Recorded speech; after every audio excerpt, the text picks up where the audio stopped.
मीरा के प्रभु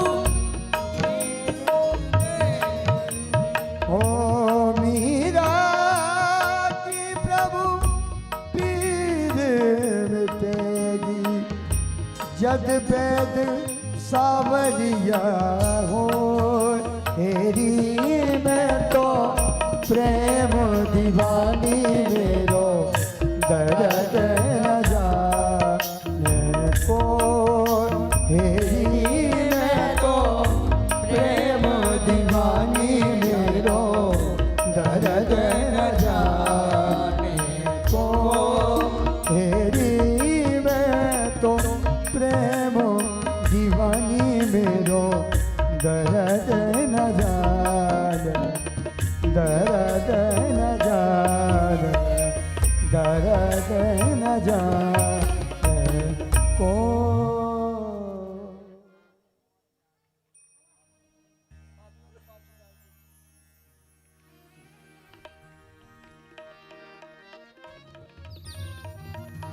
जगत में झूठी देखी प्रीत जगत में झूठी देखी प्रीत जगत में झूठी देखी प्रीत अपने ही सुख सो जब लागे क्या दारा क्या जगत में झूठी देखी जगत में झूठी देखी जगत में झूठी देखी जगत में झूठी देखी जगत में झूठी देखी जगत में झूठी देखी मन मूरख अजहू ना समझ मन मूरख अजहू नहीं समझ सीख गए हरो नीत नानक जन पार पर जो गावे प्रभु के गीत जगत में झूठी देखी जगत में झूठी देखी झूठी देखी झूठी देखी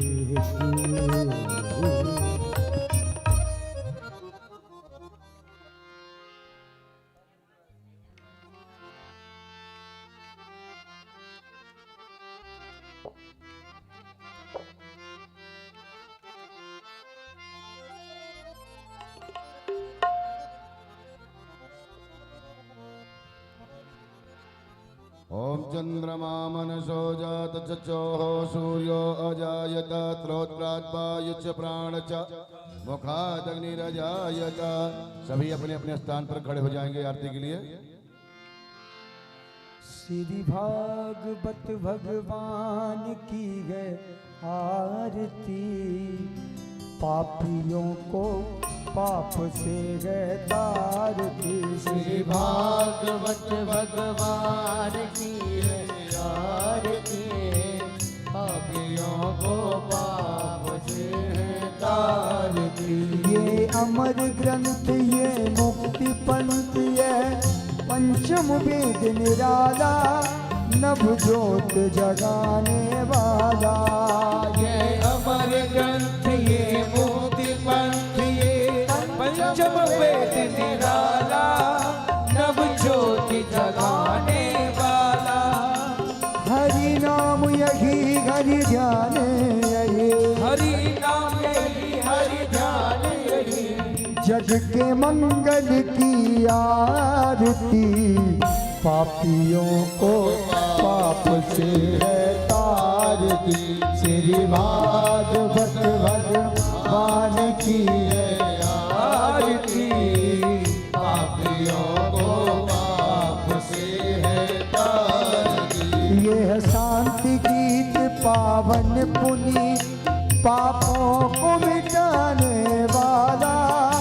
हरि दरस कराने वाला। ये साची रीत पावन पुनीत पापों को मिटाने वाला, हरि दरस कराने वाला। ये सुख करनी ये दुख हरनी, ये सुख करनी ये दुख हरनी, श्री मधुसूदन की आरती। पापियों को पाप से तारती, श्री भागवत भगवान की है आरती। पापियों को पाप से है तारती।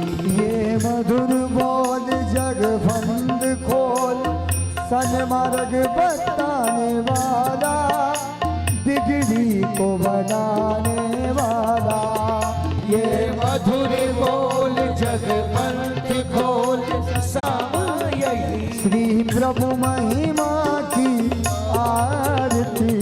पापियों को पाप से तारती, श्री भागवत भगवान की आरती। पापियों को पाप से कर्पूर गौरम करुणा अवतारम, संसार सदा वसंतम हृदयारविंद भवं भवामि। तुमेव माता च पिता तुमेव, तुमेव बंधु च सखा त्वमेव, तुमेव विद्या द्रविणं तुमेव, त्वमेव सर्वं मम देव देव। राधे कृष्ण कृष्ण कृष्ण राधे राधे श्याम श्याम श्याम राधे राधे कृष्ण कृष्ण कृष्ण राधे राधे श्याम श्याम श्याम राधे राधे कृष्ण कृष्ण कृष्ण राधे राधे श्याम श्याम कृष्ण राधे राधे श्याम राधे श्याम राधे कृष्ण हरे कृष्ण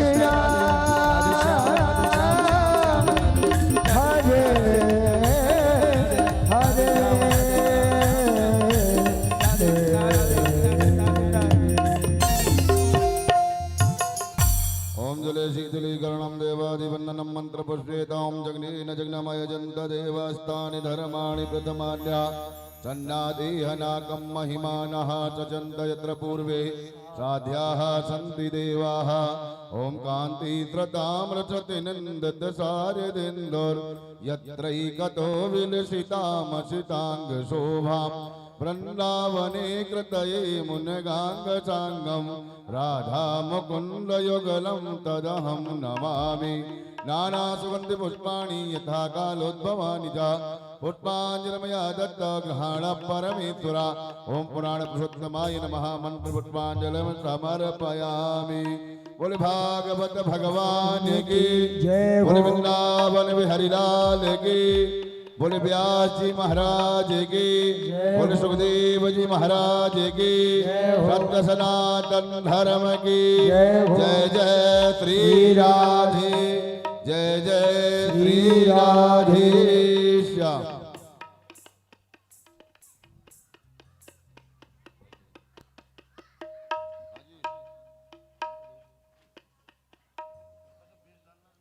जय श्री राधे। आज कृष्ण दिवस श्रीमद् भागवत महोत्सव के उपलक्ष्य में उपस्थित सभी भक्तों को राधे राधे एवं मिथिला कुंज यूट्यूब चैनल के माध्यम से श्रवण कर रहे देश विदेश में बैठे हुए सभी भक्तों को राधे राधे। व्यास मंच पर विराजमान प्रातः स्मरणीय है वैष्णव कुलभूषण परम पूज्य महामंडलेश्वर श्री किशोरी शरण जी महाराज के चरणों में वंदन। महाराज श्री के द्वारा चलाए जा रहे सेवा प्रकल्प श्री वृंदावन धाम मिथिला कुंज आश्रम में अखंड युगल नाम संकीर्तन जो आज 21 वर्ष से चल रहा है। देखिए कलयो कलो केशव कीर्तना, कलयुग केवल नाम आधारा, सुमर सुमर नर उतर ही पारा। कलयुग में नाम की महिमा है, और नाम की महिमा देखना है तो मिथिला कुंज आश्रम वृंदावन में देखिए। जो आज 31 वर्ष से मिथिला कुंज आश्रम में युगल नाम राधे कृष्णा कृष्णा कृष्णा राधे राधे, राधे श्याम श्याम श्याम राधे राधे। तो जो भी इच्छुक है कि हमारे नाम से भी वृंदावन में नाम संकीर्तन हो जाए, या हमारे पितरों के नाम से यर्ता आदि के वर्षगांठ के उपलक्ष्य में, जैसे आपने बच्चे के जन्मदिन में आपने कितना खर्चा करते हैं, केक काटते हैं, लेकिन कलयुग में ऐसा केक नहीं काटना चाहिए हमको, हमें तो नाम संकीर्तन कराना चाहिए। तो इसलिए एक दिन की सेवा मात्र 1500 रुपए रखा है। एक दिन आपके नाम से संकीर्तन होगा, और जो आपकी इच्छा है कि चलो हमारे नाम से कल मिथिला कुंज आश्रम में कीर्तन हो, तो एक माह की 15,000 रुपए रखा गया है। और आजीवन आप सोचते हैं कि मरणोपरांत तक हमारे नाम से संकीर्तन होता रहे, क्योंकि हम लोग भजन नहीं कर पाते हैं, तो मिथिला कुंज आश्रम में ही भजन हमारे नाम से होता रहे। तो मात्र 21,000 रुपए देकर सेवा दे करके, और महाराष्ट्र से प्रमाण पत्र भी यहाँ से प्राप्त कर सकते हैं, और आपके नाम से आजीवन मरणोपरांत तक वहाँ मिथिला कुंज आश्रम में कीर्तन होगा, और एक संत का भोजन भी होगा। और एक प्रकल्प और है, श्रीमद् भागवत भगवान का मंदिर जो विश्व में पहली बार बनने जा रहा है, और वह मिथिला कुंज आश्रम वृंदावन में श्री महाराज श्री के द्वारा, जिसमें 18,000 श्लोक शिलालेख होंगे। तो जो भी सेवक मथुरा भागवत मंदिर में सेवा प्रदान करना चाहे, देखिए कोई भी मंदिर हो, कोई भी संस्था हो, बिना भक्तों के नहीं हो पाती पूर्ण। थोड़ी थोड़ी सेवा जब होती है तो एक विशाल रूप धारण कर लेता है। तो एक ईंट की सेवा मात्र 1100 रुपए रखी गई है, कि आपके नाम से, आपके पितरों के नाम से, आपके पूर्वजों के नाम से, या आपके नाम से एक ईंट की अगर सेवा वहां लग जाएगी, तो कभी भी आपके बच्चे जाएंगे, कभी आपके परिवार वाले जाएंगे, रिश्तेदार जाएंगे, तो यही कहेंगे कि यह मंदिर भागवत मंदिर बना है, और इसमें हमारे नाम के भी एक ईंट हमारे नाम की भी लगी है। आपका भी वो मंदिर कहलाएगा। मंदिर किसी का नहीं होता, मंदिर सार्वजनिक होता है। जब एक ईंट वहां, तो आपका भी अधिकार होगा। और एक श्लोक की सेवा, देखिए भागवत का आधा ही श्लोक भी, एक श्लोक भी समस्त पितरों की मुक्ति का प्रदान करता है। तो एक श्लोक की सेवा मात्र 5100 रुपए रखी गई है। तो जो भी सेवा प्रदान करना चाहे, बहुत से लोग भक्त सेवा दे रहे हैं, और देखिए सेवा दे करके रसीद जरूर ले लेंगे, तो यहाँ पर रसीद भी की प्राप्ति होगी, तो अपनी सेवा यहाँ प्रदान कर सकते हैं। और आइए अब षष्ठम दिवस की बेला में महाराज श्री के प्रार्थना करेंगे कि षष्ठम दिवस की कथा सुना करके हम सभी को कृतार्थ करें। जय श्री राधे। महाराज श्री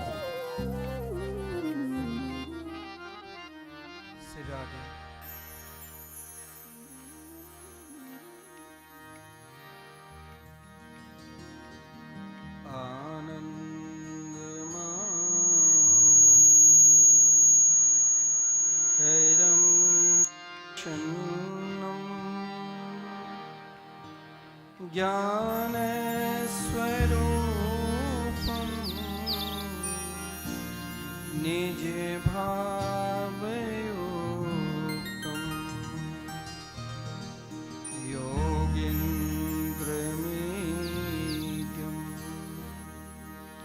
भवरोगवेद्यम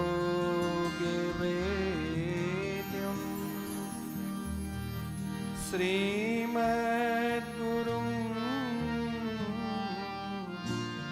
नित्यमहं स्मरामि।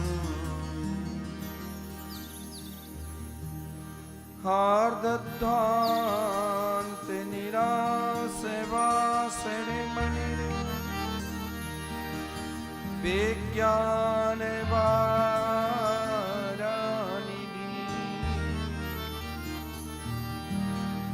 भक्ताभीष्टे सहस्रपूरणविधो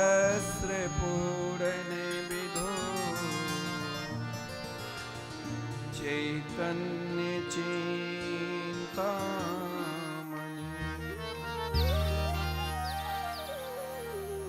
सद्भृंगे प्रसिद्ध विष्णु भक्ति नलिनी व्याकोसे तो दया सुस्माकं कुरितां भवाति समनं निम्बार्कनामा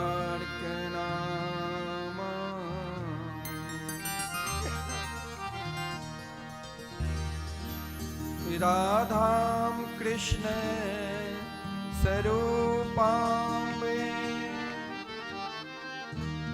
कृष्णं राधा स्वरूपिणं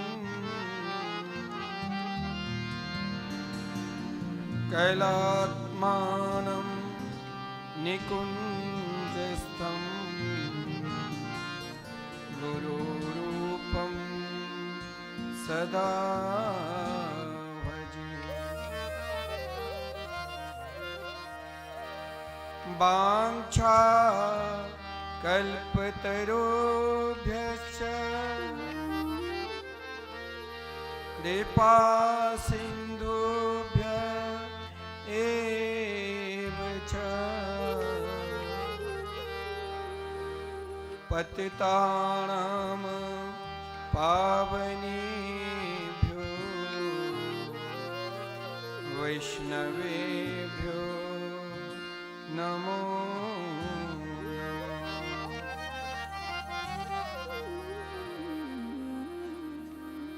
आइए हम सब मिलकर 2 मिनट भगवान के मंगलमय मधुरमय आनंद का नाम स्मरण करें। तत्पश्चात कथामृत का रसास्वादन करें। राधे कृष्ण कृष्ण कृष्ण राधे राधे राधे श्याम श्याम श्याम राधे राधे राधे कृष्ण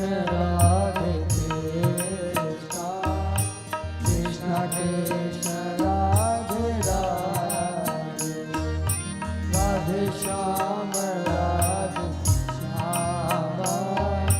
श्याम श्याम राधे राधे राधे कृष्ण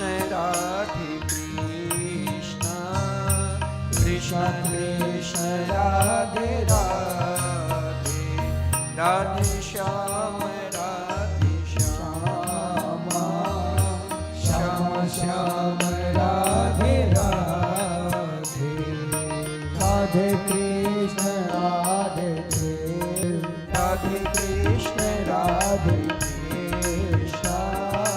कृष्ण कृष्ण राधे राधे राधे श्याम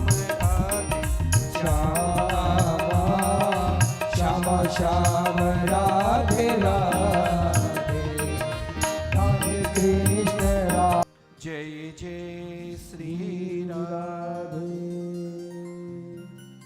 जय जय श्री राधे।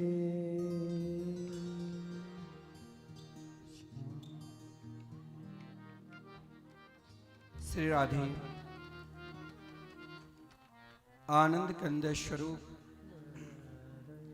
ब्रज पुरंदर नंदन वैदिक प्रतिपाद श्री यशोदा के लाडले लाल श्री नंद नंदन श्री श्याम सुंदर के वांगमयी प्रतिमूर्ति श्रीमद्भागवत सप्ताह कथा ज्ञान यज्ञ में आज हम सब छठे दिवस के सत्र में प्रवेश करने जा रहे हैं। श्रीमद्भागवत कथा के प्रेमी संपूर्ण ग्रामवासी श्रोता समाज जो भागवत के पंडाल में उपस्थित है या ध्वनि यंत्र के माध्यम से घर में बैठकर कथामृत का रसास्वादन कर रहे हैं, या सभी भागवत प्रेमी मिथिला कुंज यूट्यूब चैनल के माध्यम से कथामृत का रसास्वादन कर रहे हैं, आइए हम सब कुछ क्षण स्वयं को अपने आप भगवान में समर्पित करते हुए कथा मृत का रसास्वादन करें। कल की कथा के प्रसंग में भगवान श्री कृष्ण के सुंदर दिव्याति दिव्य बाल लीला, माखन चूरी लीला और गिरिराज पूजन की कथा मृत का रसास्वादन की। कृष्णा अवतार का अभिप्राय यही है। वैसे भगवान के अनेक अवतार हैं, लेकिन श्रीमद् भागवत महापुराण के आधार पर भगवान के 24 अवतारों में श्री रामा अवतार और श्री कृष्णा अवतार सर्वश्रेष्ठ महत्वपूर्ण है। एक अवतार में मर्यादा के साथ साथ समाज में हमें किस प्रकार रहना है, परिवार में हमें किस प्रकार रहकर कैसे व्यवहार करना है, इस संपूर्ण मर्यादा पुरुषोत्तम के रूप में अवतार लेकर ज्ञान प्राप्त करा दिए। फिर उसके बाद सबसे अधिक आवश्यक है इस जीवन को, इस मरण को कैसे सुधारें, तो श्री कृष्णा अवतार। लेकिन श्री कृष्णा अवतार में प्राय भगवान सबसे प्रेम की, गोपियों से भी प्रेम किए और बंदरों से भी प्रेम किए। भगवान कभी किसी को दूर करते ही नहीं। गोपियों को भी बंसी बजाकर बुलाए तो बंदरों को भी मटकी तोड़कर बुला बुलाकर माखन खिलाए। इतने दयालु है, इतने कृपालु है, जो पूतना के द्वारा प्रदत्त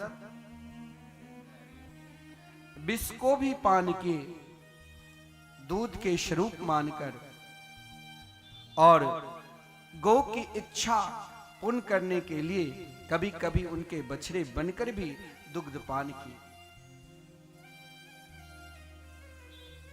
इतने दयालु है, इतने कृपालु है, जो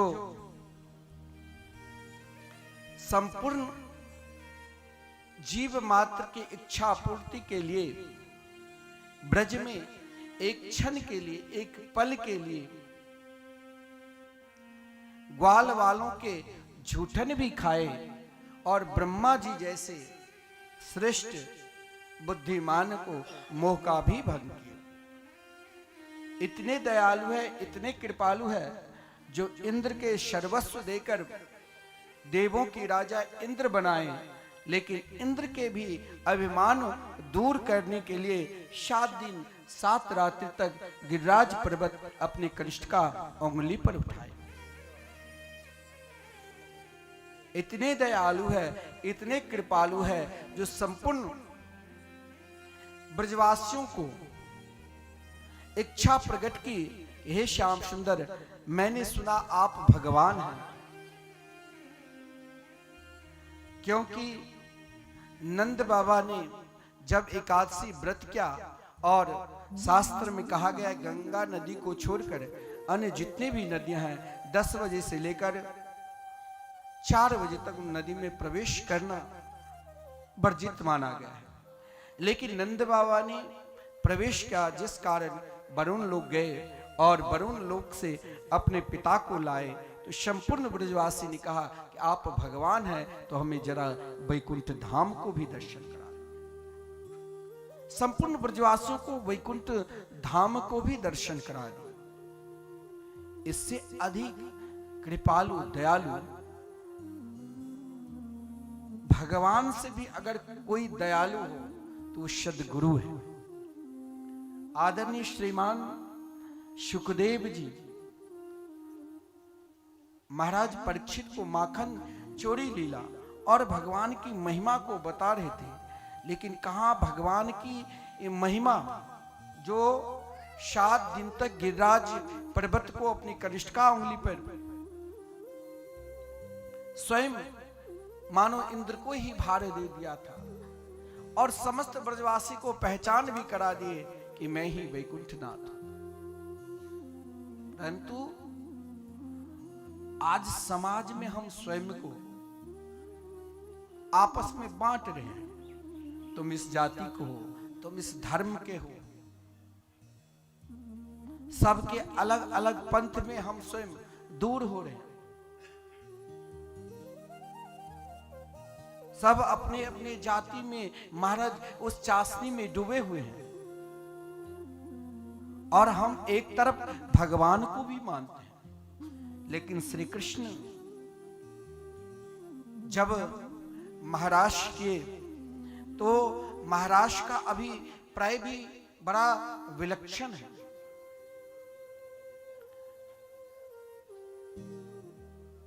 जीवन में सबसे अधिक दुर्दिन उन व्यक्तियों के लिए हैं जिसके अंदर यह भाव आ जाए, यह इच्छा आ जाए कि मैं ही भगवान हूं। अहम ब्रह्मास्मि, यानी मेरे अंदर ही सब कुछ है।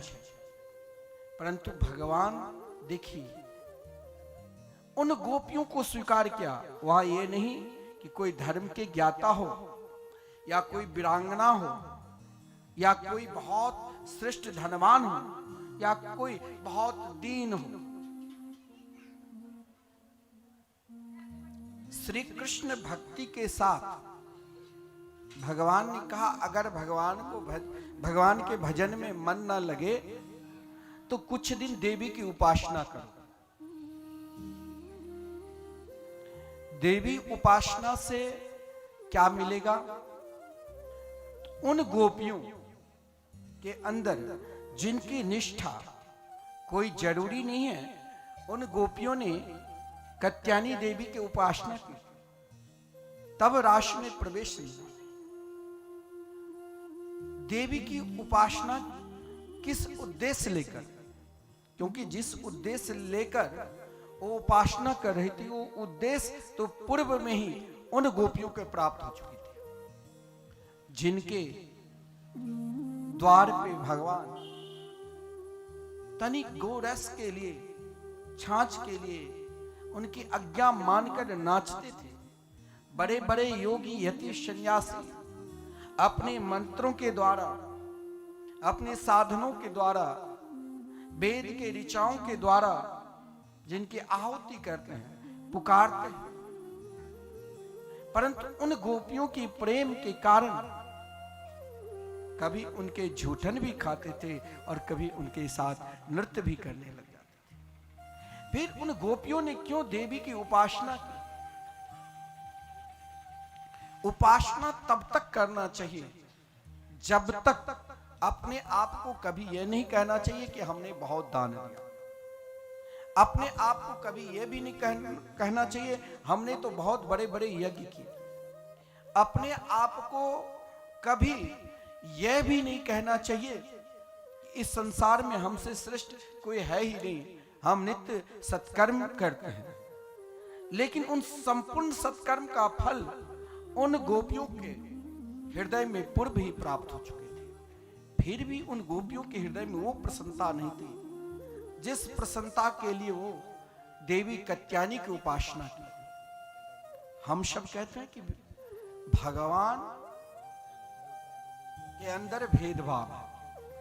ना भगवान के अंदर भेदभाव है और ना ही श्री तुलसीदास जी और श्री व्यास जी के अंदर भेदभाव थे। भगवान ने सबको प्यार से स्वीकार किया।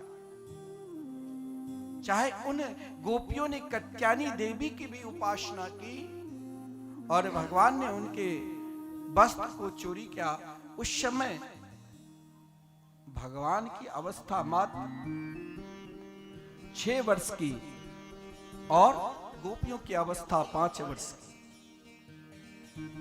वस्त्र यानी जब तक हृदय में ऐसा नहीं है, हम भगवान के भजन करते हैं तो फल नहीं मिलता है, लेकिन जब तक इच्छा है, जब तक कामना है, तनिक भी कामना है, तब तक भगवान उस कामना रूपी वस्त्र को, उन इच्छा रूपी वस्त्र को अपने निकट रखते हैं।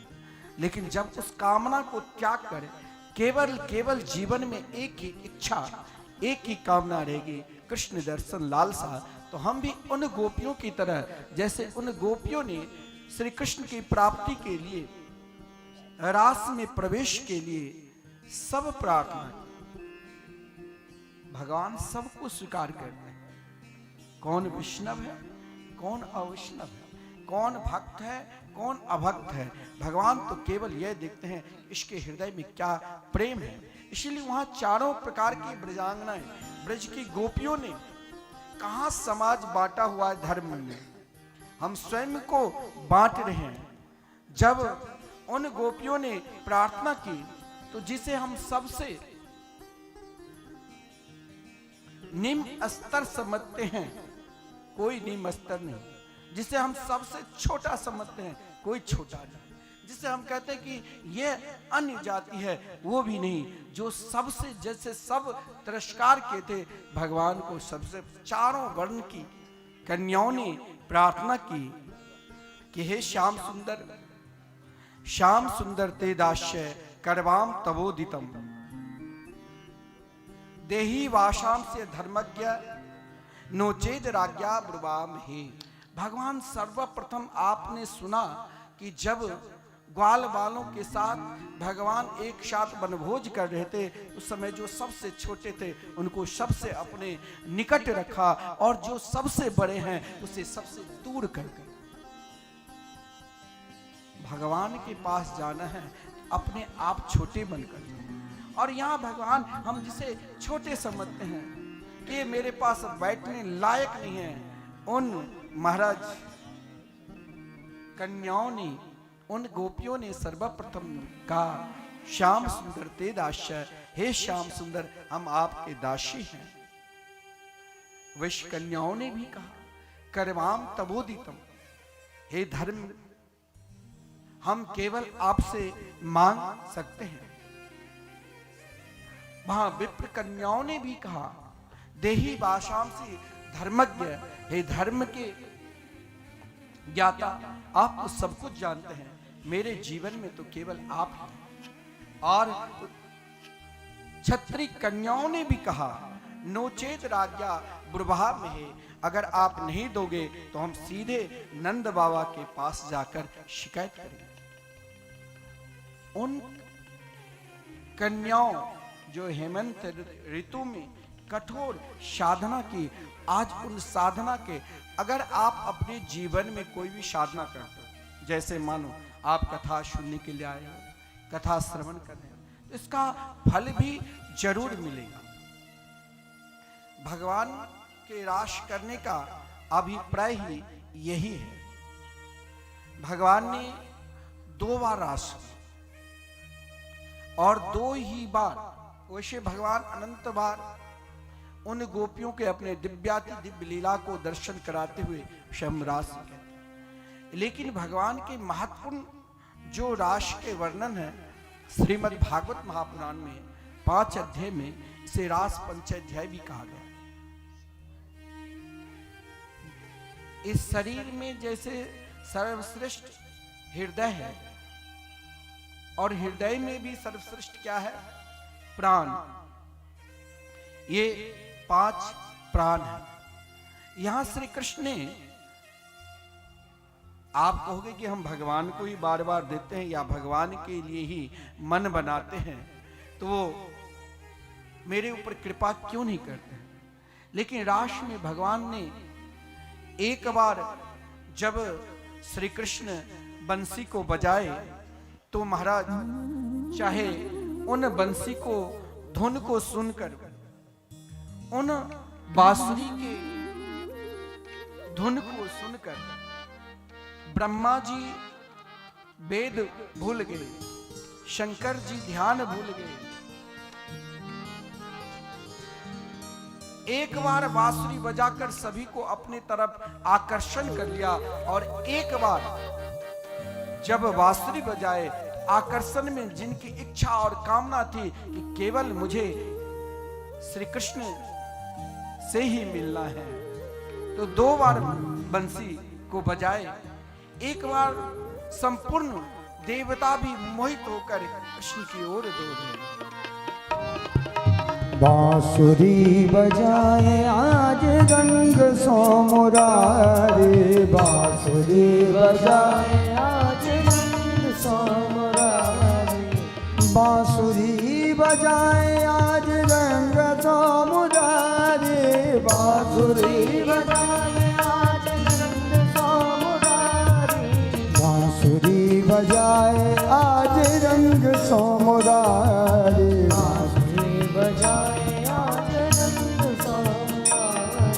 शिव समाधि भूल गए ऋषि मुनि नारे, शिव समाधि भूल गए ऋषि मुनि सब नारे, वेद पढ़त ब्रह्म भूले भूले ब्रह्मचारी, वेद पढ़त ब्रह्म भूले ब्रह्मचारी, बांसुरी बजाए आज रंग सो मुरारी, बांसुरी बजाए आज रंग सो मुरारी।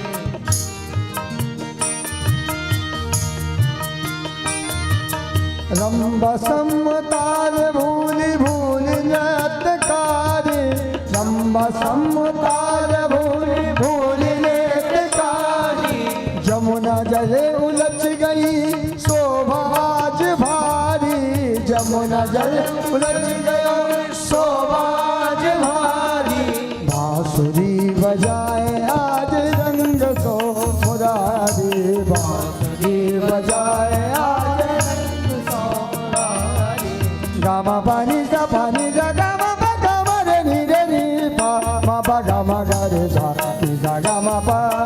वृंदावन बंसी बाज तीन लोक न्यारी, वृंदावन बंसी बाज तीन लोक न्यारी, ग्वाल बाल मगन भये ब्रज के सब नारे, ग्वाल बाल मगन भये ब्रज के सब नारे, बांसुरी बजाए आज रंग सो मुरारी, बांसुरी बजाए आज रंग सो मुरारी, श्याम सुंदर मोहन मूरत नटवर बपुधारी, श्याम सुंदर मोहन मूरत नटवर बपुधारी, मुरारी। एक बार बांसुरी को बजाकर, बांसुरी को बजाकर संपूर्ण जगत को मोहित किया। और एक बार, एक होता है मन और एक होता है बेमन। बेमन से कोई कार्य करोगे तो कार्य में मन नहीं लगेगा, और कोई कार्य मन से करोगे उन कार्य में पूर्ण रूप से मन लगेगा, क्योंकि उस कार्य में एक शब्द जुड़ जाता है कि चाहे कुछ हो जाए, आज ये कार्य हमें करना भी है।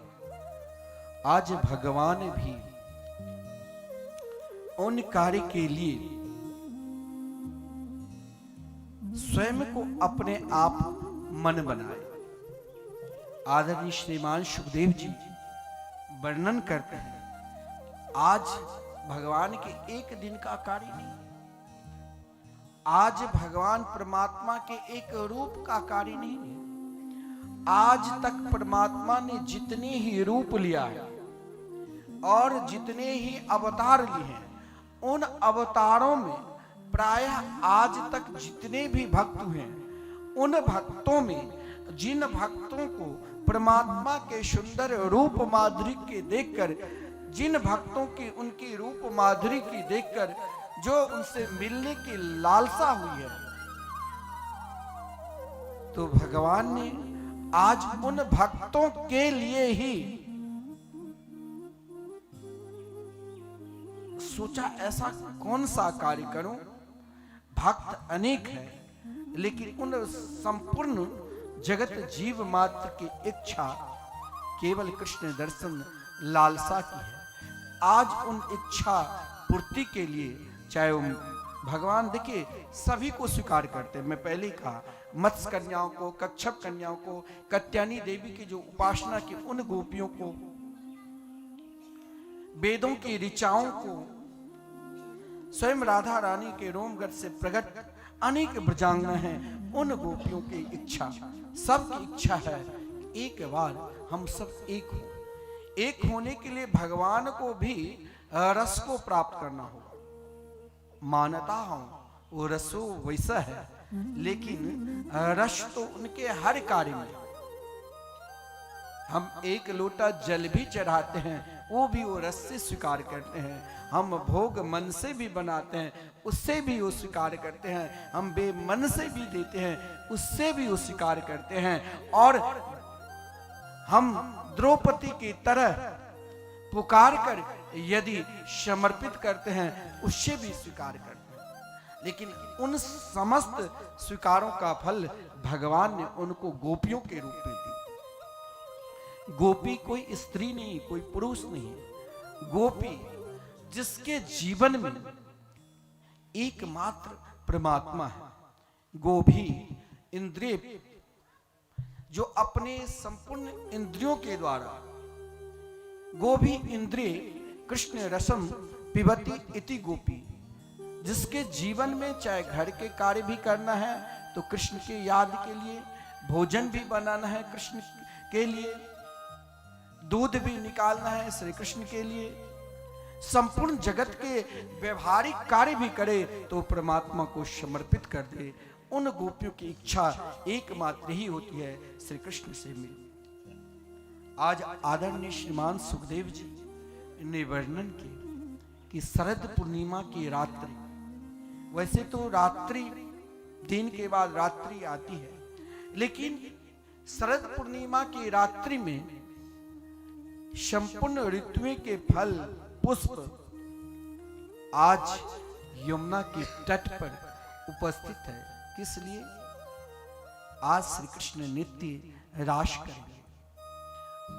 आदरणीय श्रीमान सुखदेव जी वर्णन करते हैं, भगवान पीता रात्रि सरिदोत्फुल्ल मल्लिका विक्षिरन्तुं मनश्चक्रे योग माया मुपाश्रित।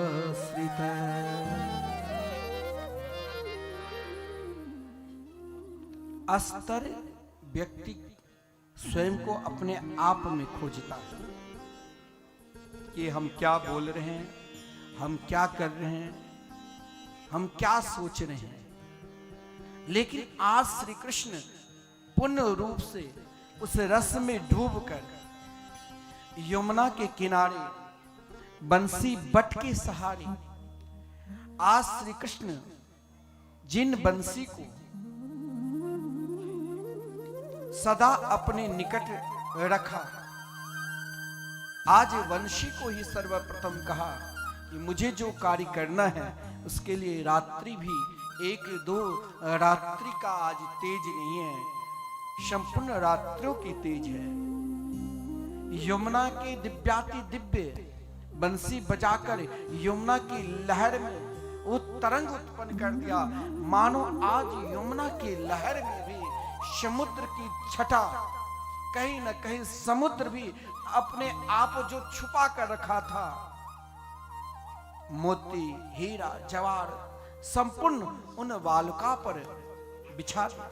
आज चंद्रमा भी सोचा अपनी छटा को ऐसे सुंदरता सौभाग्य में डुबो दूं ताकि लगे आज यहाँ सुंदर दिव्याति दिव्य बंगला सजे हुए हैं। बिहारी जी, संपूर्ण ऋतुओं के फल भी है, पुष्प भी है। भगवान एक तरफ उन रात्रियों को भी देखा तो भी मुस्कुराए, एक तरफ यमुना की सुंदर धाराओं को देखा तो भी मुस्कुराए, एक तरफ भगवान अपने आप को उन भक्तों की याद की जिसे श्री रामावतार में, अनेक अवतारों में, जब कच्छप बने तो कच्छप अवतार में, जब मत्स्य बने तो मत्स्य अवतार में, जिन वेदों ने बड़े बड़े ज्ञानी जिन वेदों को पुकार करते हैं, आज उन वेद की ऋचाओं भी श्री कृष्ण के निकट आने के लिए गोपी के रूप में है। तो भगवान भी एक तरफ यमुना की शोभा, सुंदर बालों खिले हुए हैं, निर्मल यमुना के जल है, अपने अपने ऋतु के अनुसार फल पुष्प भी श्री कृष्ण सेवा में उपस्थित है। पक्षियों का कलरव भी, आज रात्रि में कोई भयानक पक्षियों की आवाज नहीं, संपूर्ण मानव जगत के पक्षी आज यमुना में किलोर कर रहे हैं। भगवान ने भी विचार किया कि इसके लिए तो आज ही मैं मन बना लूं, और मनश्चक्र अपने सुंदर मन को बनाया। मन बनाकर भगवान ने सर्वप्रथम योग माया मुपास्त्र, बिना शक्ति के प्रताप से बड़ा कार्य भगवान स्वयं नहीं कर सकता। तो योग माया यानी योग माया श्री रास रासेश्वरी श्री राधा रानी से भगवान ने कहा, क्योंकि श्री राधा और कृष्ण, आज आप श्री रुक्मिणी मंगल में विवाह उत्सव दर्शन करेंगे। राधा कृष्ण दोनों एक ही है, स्वयं अपने ही स्वरूप को भक्त के कल्याण के लिए दो रूप हो गए। इसीलिए भगवान ने अपने स्वरूप को पहले बुलाया, योग माया मुपास्त्रता। भगवान ने अपने स्वरूप को आह्वान किए श्री रास रासेश्वरी राधा रानी को। क्यों? क्योंकि कामदेव के अंदर अभिमान हो गया था कि मैं ही भगवान। तो कामदेव को नष्ट करने, काम भावना से, जगत की इच्छा भावना लेकर आप जब तक भगवान के निकट जाओगे, ये ध्यान देना एक सूत्र है कि जगत में जो भी इच्छा है, जो भी कामना है, उन इच्छा और कामना लेकर भी भगवान के पास जाओगे तो भगवान उन इच्छा और कामना को जरूर पूर्ण करते हैं। लेकिन अगर आपके हृदय में एक ही इच्छा है, एक ही कामना है कि मुझे एकमात्र श्री कृष्ण को प्राप्त करना है, तब आपके अंदर गोपी भाव उत्पन्न हो जाए। गोपी भाव में भी जब आपके अंदर कोई भी कामना नहीं रहेगा, कोई भी इच्छा नहीं, तब आपको रास में प्रवेश मिलेगा। और रास में प्रवेश के लिए भी हम सभी के जीवन को स्वयं अपने आप उस तत्व को प्राप्त करने के लिए महापुरुषों ने यही कहा, प्रथम सुमरी भगवत संतन बानी। संतों की वाणी यानी भगवान की कथा मृत का रसास्वादन करना पड़ेगा, और फिर नवदा भक्ति का आचरण करना पड़ेगा, और फिर कोई सदगुरु के शरण में जो धाम प्रेमी। इन तत्वों को पहचानने के बाद भी रास तत्व में जीव प्रवेश करता है। भगवान ने आज योग माया मुपास्त्रता, योग माया की आश्रय इसीलिए लिया कि आज कुछ विशेष कार्य करना है। आज बंसी के निनाद में उन भक्तों की पुकार है जिसने अपने जीवन एकमात्र श्री कृष्ण को दे दिया। शरद पूर्णिमा की रात्रि है, ब्रह्म अमन रस मान ही मन बा, रमना इच्छो रस मूर्ति सुहावा। शरद ग्रीष्म ऋतुराज अभंगा, निरिसा एक साथे प्रसंगा। आज श्री कृष्ण अपने आप को इन शरद पूर्णिमा की रात्रि में सब कुछ दान दे दिया।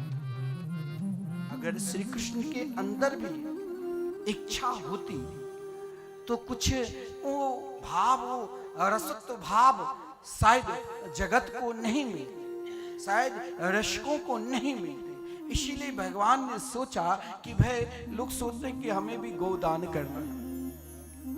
अंतिम समय में पता नहीं क्या होगा।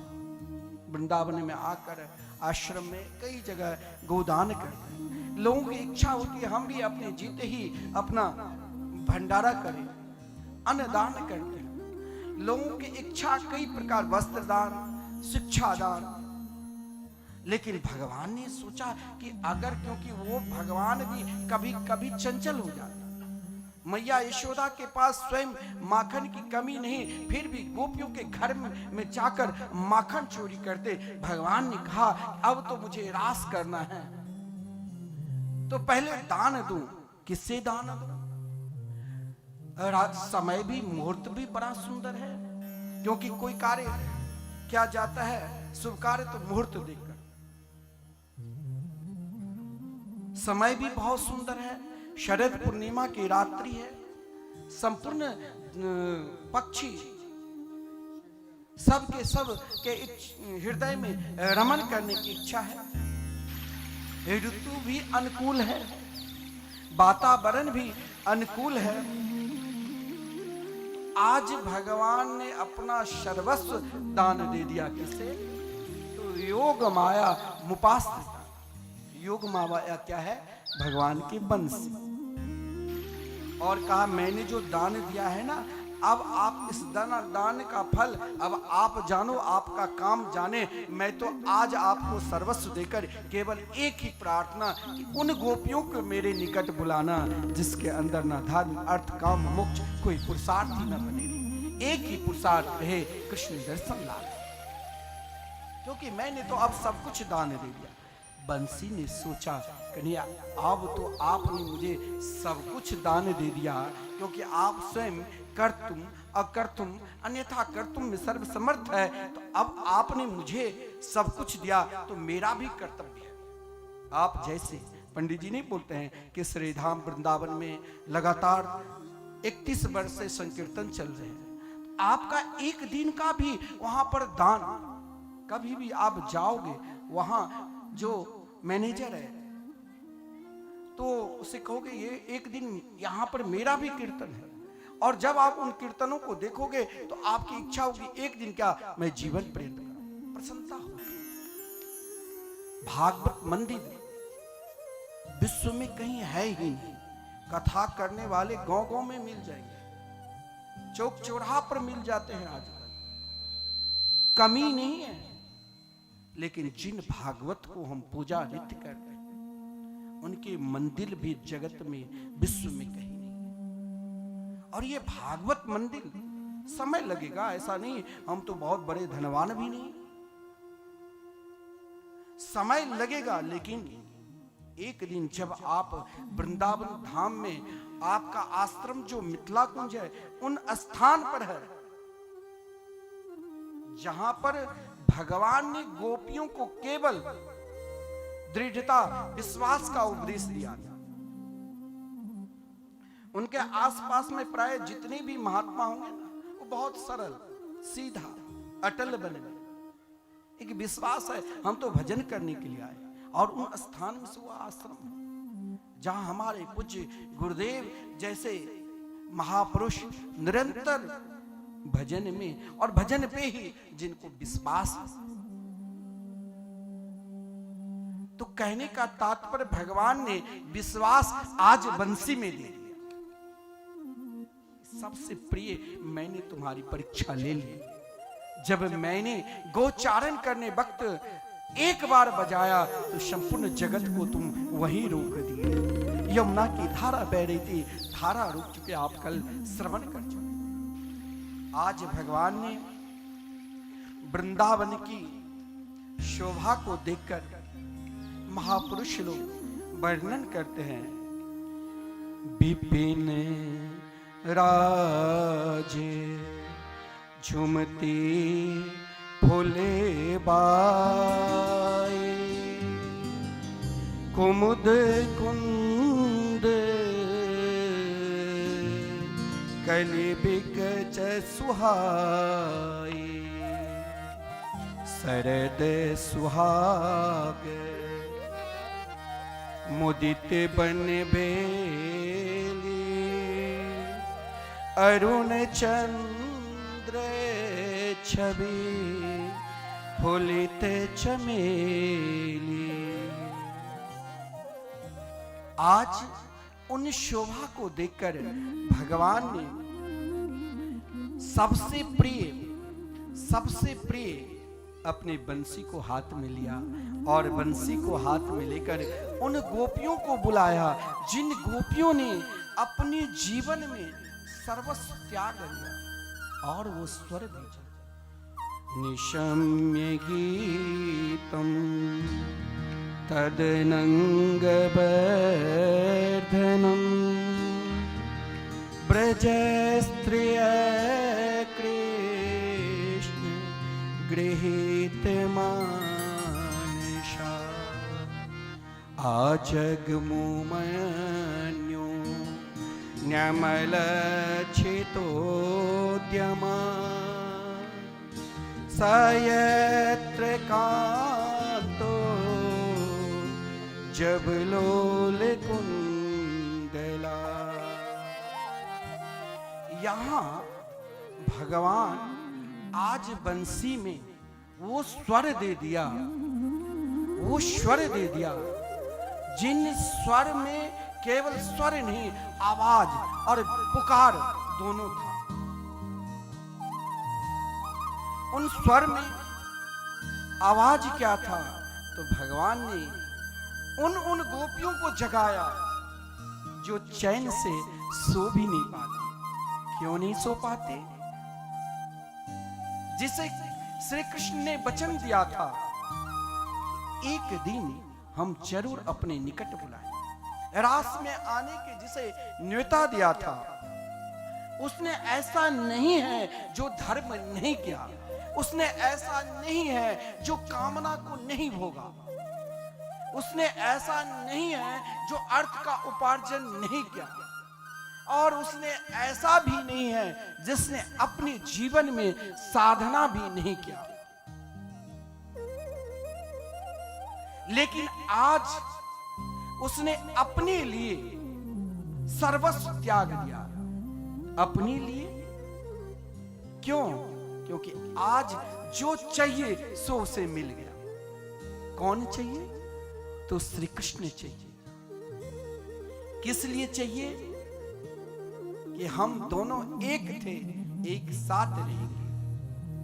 तो यहां पर उन गोपियों ने जो सुनना सभी को चाहिए। हम लोगों में आदत है, हम यहाँ कथा में भी बैठे हैं तो दूसरों की निंदा ही सुनने के लिए बैठ जाता है।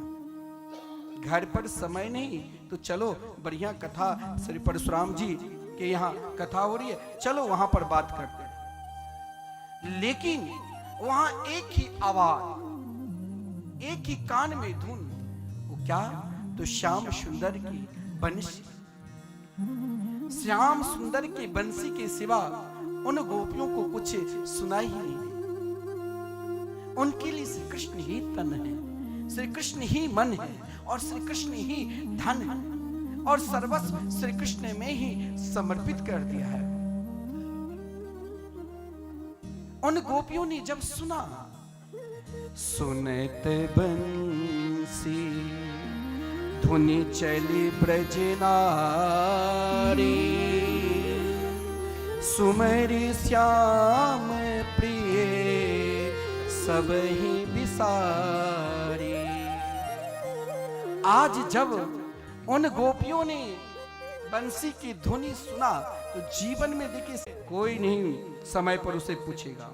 जिसके पास रुपया है सब उसे सम्मान, जिसके पास अर्थ है वही बड़ा बाबा, वही बड़ा संत, वही सबसे श्रेष्ठ। हर जगह लेकिन उन गोपियों ने सर्वप्रथम अर्थ को त्याग दिया। उनका अर्थ क्या है? दूहति धोनी को दधी जमाती, विविध पाक को रुचि बनाती। दही जमाना, माखन बिलोना और माखन तैयार कर बेचना, यह उनके लिए अर्थ प्रधान। तो सर्वप्रथम जब बंसी बट से वो धुन, वो स्वर, वो आवाज उन गोपियों के कानों में गूंजा, आज सोचा अब तक मैंने ना जाने कितने ही जन्मों से अर्थ का उपार्जन किया, आज अर्थ को त्याग कर श्री कृष्ण के लिए दौड़ती हुई, भागती हुई जा रही है। जीवन का संपूर्ण अर्थ आज एक क्षण में छोड़कर उन गोपियों को लगा कि श्री कृष्ण हमें पुकार रहे। यहां अर्थ का त्याग। अर्थ देखिए, अर्थ के बाद सबसे मूल जो उनके निकट है, अर्थ के लिए ही एक दूसरे में लड़ाई है, अर्थ के लिए ही भाई भाई को त्याग देते हैं, अर्थ के लिए ही सगे संबंधी को त्याग देते हैं। लेकिन उन गोपियों ने उन अर्थ को छोड़कर कृष्ण की ओर दौड़ती हुई जा रही है। फिर सामने धर्म आ गया। अरे ये रात्रि के वक्त, रात्रि के समय कोई सास ससुर की सेवा कर रही थी, कोई पति को जिमा रही थी, कोई बच्चे को दूध पिला रही थी। ये उन गोपियों के लिए धर्म है। लेकिन आज उन गोपियों ने जब बंसी की धुन को सुना तो सोचा अब तो जिसने धर्म को ही बनाया आज वो पुकार रहे हैं। उन बंशी की धुन को सुनकर, उन मुरली की तान को सुनकर ऐसी बावरी हो गई जो सब कुछ वहीं छोड़कर दौड़ती हुई, भागती हुई चल पड़ी। ये ध्यान देना, शरीर वही है, वो मन से भाग रही। जीवात्मा और परमात्मा का मिलन ये 6 माह तक चला। 6 माह तक क्या कोई घर छोड़ सकते? ये मन से। कुछ व्रजांगनाएं, अब कहीं हमें किसी विशेष जगह पर जाना है, किसी से मिलने के लिए, तो सर्वप्रथम हम सजते हैं। सजना को भी, श्रृंगार करने को भी काम कहा गया। उन गोपियों ने जब श्याम सुंदर वेणु की निनाद की, उनकी वेणु की निनाद को श्रवण कर ब्रजांगनाएं संपूर्ण कामना को त्याग कर दौड़ती हुई, भागती हुई जा रही। अब सबसे अभिमान कहां आता है जानते हो? महाराज, जो साधना नहीं की है, जिसने साधना किया उसके अंदर अभिमान नहीं आया। तो जब कुछ ऋषि स्वरूपा गोपी घर से निकलने लग गई तो उनके पति ने उसे रोक दिया कि तुम नहीं जा सकती हो, दरवाजा बंद कर दिया। लेकिन उन गोपियों ने कहा इस शरीर पर तेरा अधिकार है, लेकिन आज ये मन मनमोहन से तो मिल कर ही ले। मीराबाई जब वृंदावन को चली तो उनके लिए महाराज मेवाड़ से वृंदावन जब जा रही थी तो कोई दूर लगा ही नहीं, ना लोक लाज था, ना कुछ था। उनकी पुकार थी। उन गोपियों ने भी कहा आज इस शरीर पर तुम्हारा पूर्ण रूप से अधिकार है। भूषण बसन कहो कि कहो पाई, पलक रोम ही श्याम सगाई। आज जिन गोपियों के अंदर ना भूषण के, ना वस्त्र के, ना किसी प्रकार की इच्छा है, आज ध्यान भी लगाया तो उस बंसी का स्वर ही उनके हृदय रूपी सिंहासन पर बैठ गए। और महाराज वो वहीं से पुकारने लग गई और कहने लगी, दूर नगरी बड़ी दूर नगरी, दूर नगरी, बड़ी दूर नगरी। कैसे आऊं मैं कन्हई, कैसे आऊं मैं कन्हई, तेरी गोकुल नगरी, बड़ी दूर नगरी, दूर नगरी, बड़ी दूर नगरी, दूर नगरी, बड़ी दूर नगरी। मीठी मीठी तालियों के साथ हरि बोल।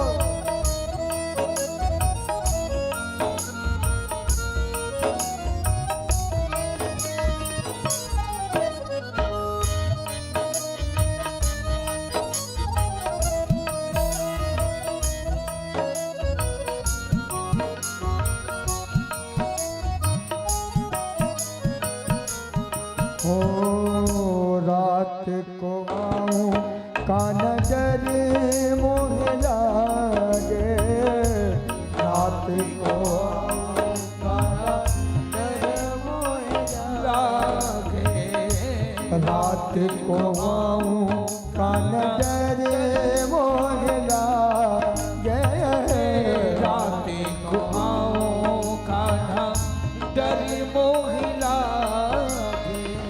दिन को आऊं तो देखे, दिन को आऊं तो देखे सारी नगरी, दूर नगरी, बड़ी दूर नगरी, दूर नगरी, बड़ी दूर नगरी। हो सखी संग आऊं तो शर्म मोहे लागे, सखी संग आऊं तो शर्म मोहे लागे। हो अकेली आऊं तो, हो अकेली आऊं तो भूल जाऊं डगरी।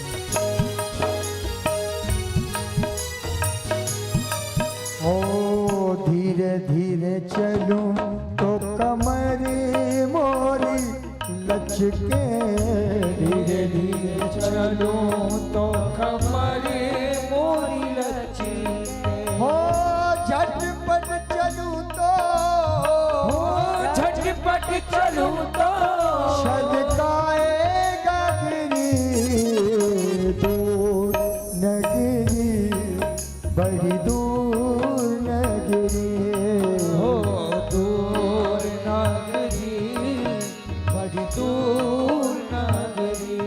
हो मीरा कहे प्रभु गिरिधर नागर, मीरा कहे प्रभु गिरिधर नागर। हो मीरा कहे प्रभु गिरिधर नागर, मीरा कहे प्रभु गिरिधर नागर। हो तुमरे दरस बिन, तुमरे दरस बिन मैं तो बाबरी, दूर नगरी, बड़ी दूर नगरी, दूर नगरी, बड़ी दूर नगरी।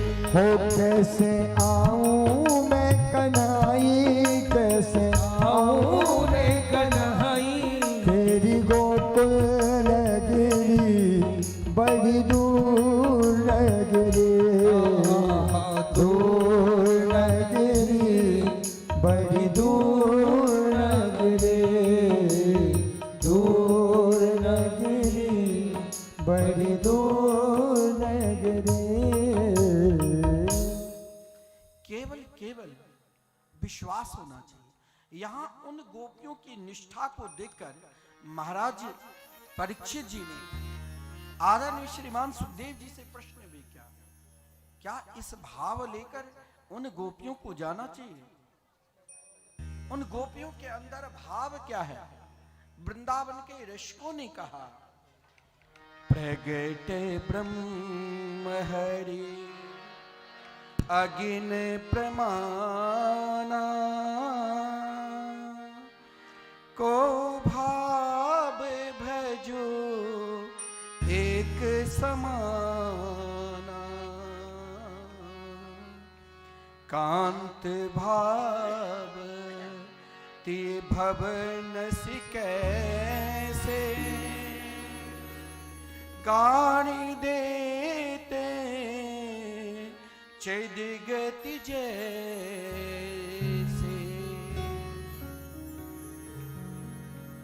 मन में इच्छा नाना प्रकार की हो, लेकिन भाव यही होना चाहिए कि हम भगवान के हैं और भगवान हमारे। उन गोपियों ने जब देखिए यहां विशेषता क्या थी, हर व्यक्ति को जीवन में यह ना सोचो कि सामने वाला भजन नहीं कर रहे हैं तो हम कैसे भजन करें। हर व्यक्ति को जीवन में यदि परमात्मा को प्राप्त करना है, नोट कर लेना, यदि परमात्मा को प्राप्त करना है तो हर व्यक्ति को अकेला ही निकलना पड़ेगा। लेकिन उन अकेलापन में भी ऐसा नहीं है जो आपके अंदर बाधा उत्पन्न नहीं होगी। हो सकता है जब आप उस मार्ग पर आगे बढ़ते हैं तब दुख आता है। जैसे उन गोपियों ने संपूर्ण मार्ग को त्याग कर जब दौड़ती हुई भागती हुई घर से निकलती है अकेली, जब यमुना किनारे पहुंचती है, वह एक दो नहीं हजारों करोड़ों अनंत ब्रजांगनाएं पहले से। लेकिन भगवान ऐसा नहीं, आप एक बार भी भजोगे तब भी भगवान आपको सम्मान करें। भगवान सबके हैं और भगवान ने भी उन गोपियों को देखकर कहा, संसार में अगर कोई स्त्री श्रेष्ठ है तो तुम जैसे श्रेष्ठ है। और ऐसे श्रेष्ठ भी नहीं कह दिया, वो सम्मान किया। स्वागतम वो महाभागा प्रियम किम करवाणि वा ब्रजस्यानामयं क्वचित् वृतागमन कारकम। देखिए जीवन के महाभागशाली कौन है? किसी के पास बहुत धन है या बहुत प्रभाव है या बहुत सुंदर है या बहुत बड़े ज्ञानी है, लेकिन भागवत में उनको महाभागशाली नहीं कहा। भागवत तो उन गोपियों को महाभागशाली कहा जिसने मेरे तो गिरधर गोपाल दूसरों ना कोई। जिन गोपियों ने अपने लिए एकमात्र गिरधर गोपाल को ही हृदय में बैठा लिया और गिरधर गोपाल को हृदय में बैठाकर क्या कहा जानते हो? गिरधर गोपाल को स्वयं बोलना पड़ा। और उन गोपियों जिस कामना के कारण भगवान सीधे उन गोपियों के साथ, जिस कामना के कारण भगवान सीधे उन गोपियों के साथ रास प्रारंभ नहीं किया, उन गोपियों से भगवान ने पूछना प्रारंभ कर। पहला पूछा कि ब्रज में नाना प्रकार के उत्पात हो रहे थे। कभी महाराज व्योमासुर, तो कभी महाराज कंस ने संपूर्ण ब्रज में आग ही लगा देता था। इसीलिए भगवान ने सोचा कहीं रात्रि में इन गोपियों को कोई कष्ट तो नहीं हुआ। इसीलिए पूछा, प्रियम किम करवाणि वा, हे ब्रजांगनाएं ये बताओ। पहला देखिए 4 प्रकार की परीक्षा ली। भगवान के निकट जब ब्रजांगनाएं ब्रज की गोपी आई तो भगवान ने पहले तो स्वागत किया, फिर दूसरा कारण पूछा, आप भगवान के भजते हैं? तो तो जो मन की इच्छा है वो भगवान पहले आपकी इच्छा उस भजन में, उन पूजन में कहां तक आपकी इच्छा है, उन इच्छा को देते हैं। तो भगवान ने कहा अब इनके अंदर भी कोई इच्छा है, इसीलिए पूछा कि बताओ कौन सी प्रिय कार्य करूं। क्या तीसरा प्रश्न, ब्रजस्या न मयम कुछ, ब्रज में सब कुशल से तो है। और चौथा प्रश्न, वृद्धागमन कार्यक्रम, अपने हृदय की इच्छा, अपने मन की बात तो मुझे बताओ। जब भगवान ने कहा तो उन गोपियों ने कहा वाह, सबकी इच्छा तो ये पहले से ही जानते हैं, अब ये इच्छा के विषय में प्रश्न क्या, तो समस्त ब्रजांगनाएं मौन हो गई।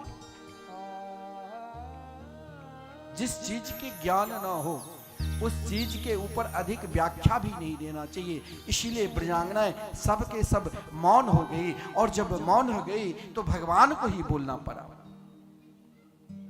अभी बंसी बजा रहे थे और अभी उन गोपियों से जब प्रश्न किया तो सब ब्रजांगनाएं मौन हो गई। तो भगवान एक एक त्याग के विषय में पूछ लिया।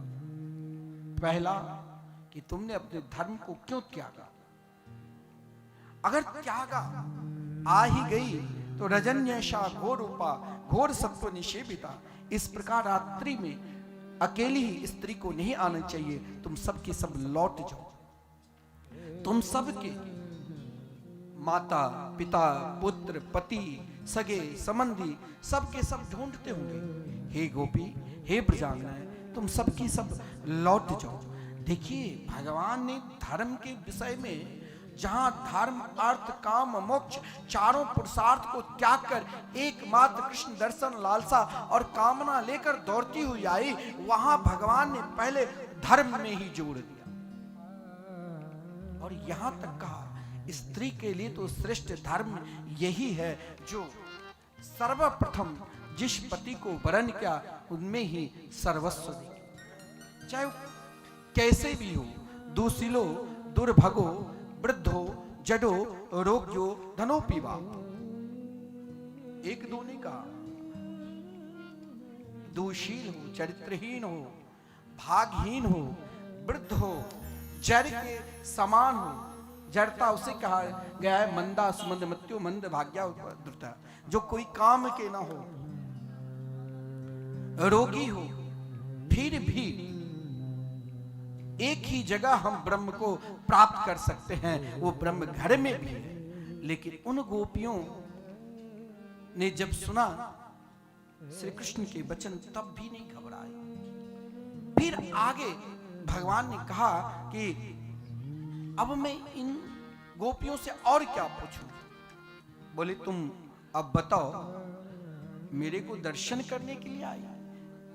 उन गोपियों ने कहा नहीं प्रभु, अगर दर्शन इच्छा और लालसा लेकर आती तो दर्शन तो कई बार दे चुके थे।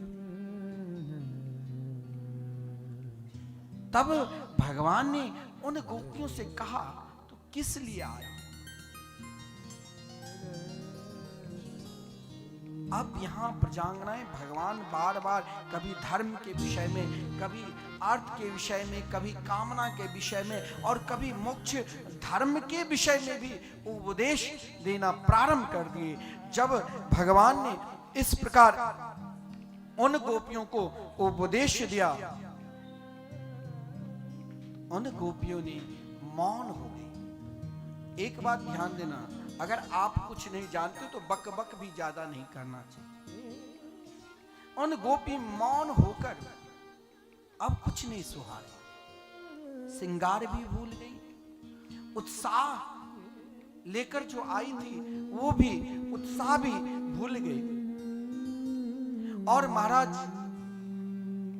सोचा कि ये तो बहुत दयालु है, बहुत कृपालु है, क्यों नहीं इसे प्रार्थना कर, इसे प्रणय गीत करता है, स्वयं को समर्पित होकर एक बार तो देखो। स्वीकार कर लिया तो ठीक है, अगर नहीं स्वीकार किया तो मैं आज एक चिन्ह देकर जा रही हूं। उन गोपी ने आंख में जो काजल लगाकर आई थी और जब श्री कृष्ण ने धर्म के उपदेश देना प्रारंभ किया और कुछ क्षण के लिए श्री कृष्ण मौन हो गए, तो उन गोपियों के आंख में जो काजल लगी हुई थी, वो काजल अश्रुधारा में मानो उन यमुना जी के रेत पे गिर रहे थे।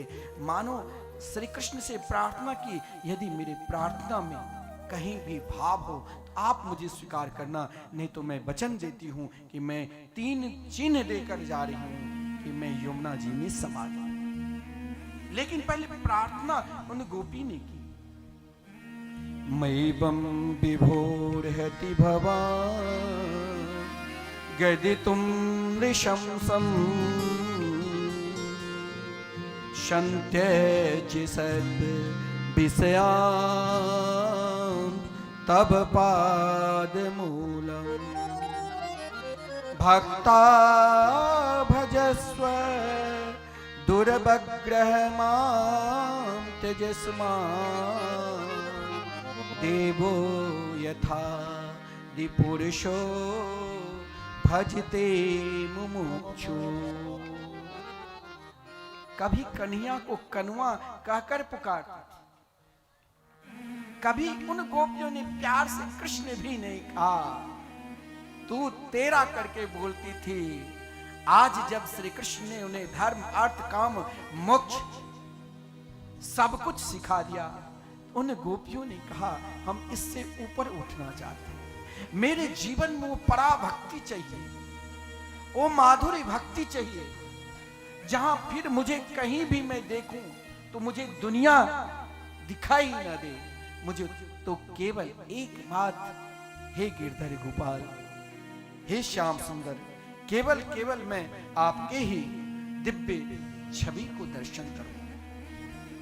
उन गोपियों ने कहा विभो विषय तजी हम सब आई, कोरे बचन मती कहिए कन्हाई, भजो स्वच्छंद हम भक्त तिहारे, यथा रमापति निज जन प्यारे, नारी धर्म बहुत तुम गाए, तुम पद सोई उपदेश समाए। हे प्रभु, आपने तो नारी धर्म के बहुत उपदेश दिया, मेरे पास तो अब कोई धर्म है ही नहीं, क्योंकि हम क्या आपको उपदेश दें। हे प्रभु, आज भगवान को, उन गोपियों को विभो कहना पड़ा। हे विभो, यानी आप विभो है, समस्त प्राणी के अंतरात्मा में निवास करने वाले आप हैं। और हम इस समय देखिए, विद्या सनातन धर्म में, हिंदू धर्म में सब प्रकार की विद्या है, किसी भी प्रकार की कोई भी विद्या नकारना नहीं चाहिए। 3 प्रकार की उपासना भी, कोई महाराज तंत्र के द्वारा उपासना करते हैं, कोई मंत्र के द्वारा उपासना करते हैं, कोई ताबीज के द्वारा भी उपासना करते हैं, और कोई तंत्र के द्वारा भी उपासना करते हैं। उपासना की पद्धति तो हमारे सनातन धर्म में अनेक प्रकार की है।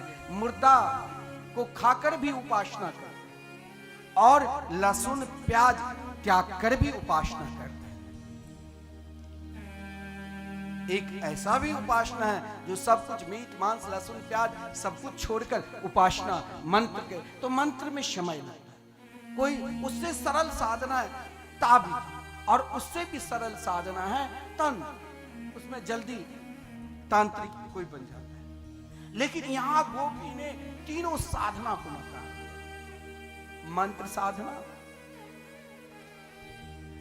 ताबीज जो लोगों को देते हैं कोई भोजपत्र पर लिखकर, और तंत्र साधना। यहां गोपी ने कहा मैंने इन साधना मंत्र साधना के बदौलत मैंने बहुत धर्म को प्राप्त कर लिया, धर्म अर्थ काम मोक्ष तक हम जा सकते हैं, लेकिन इन साधना से ऊपर, हे श्याम सुंदर, हे विभो, आप तो सब कुछ जानते हैं, मैंने इन साधना को क्या तब इस स्तर तक पहुंचा, अब तो मेरे लिए एक ही स्तर है, हे श्याम सुंदर, हे गिरधर गोपाल, केवल आप हमसे हमें मिलो।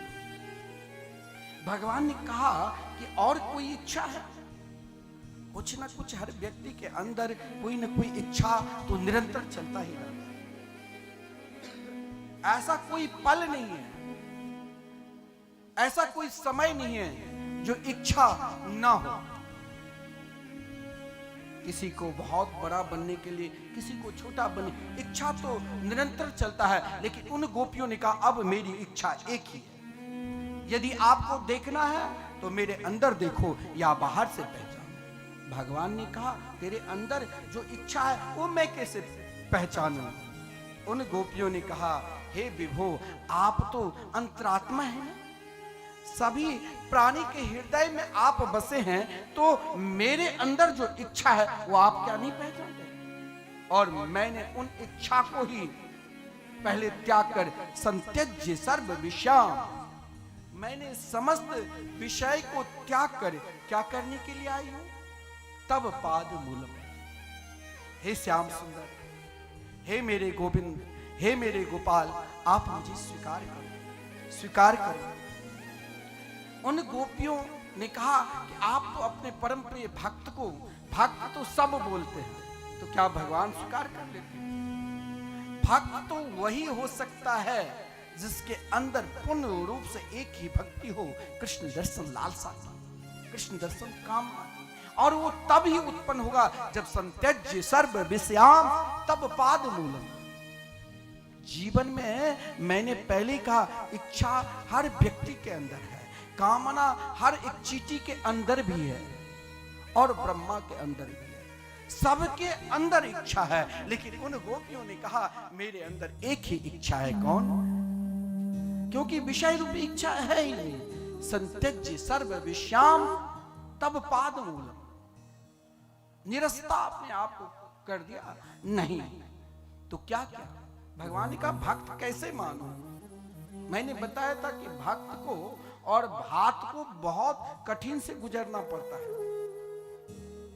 भक्त और भात जो है ना, इन दोनों एक ही धातु से बनते हैं,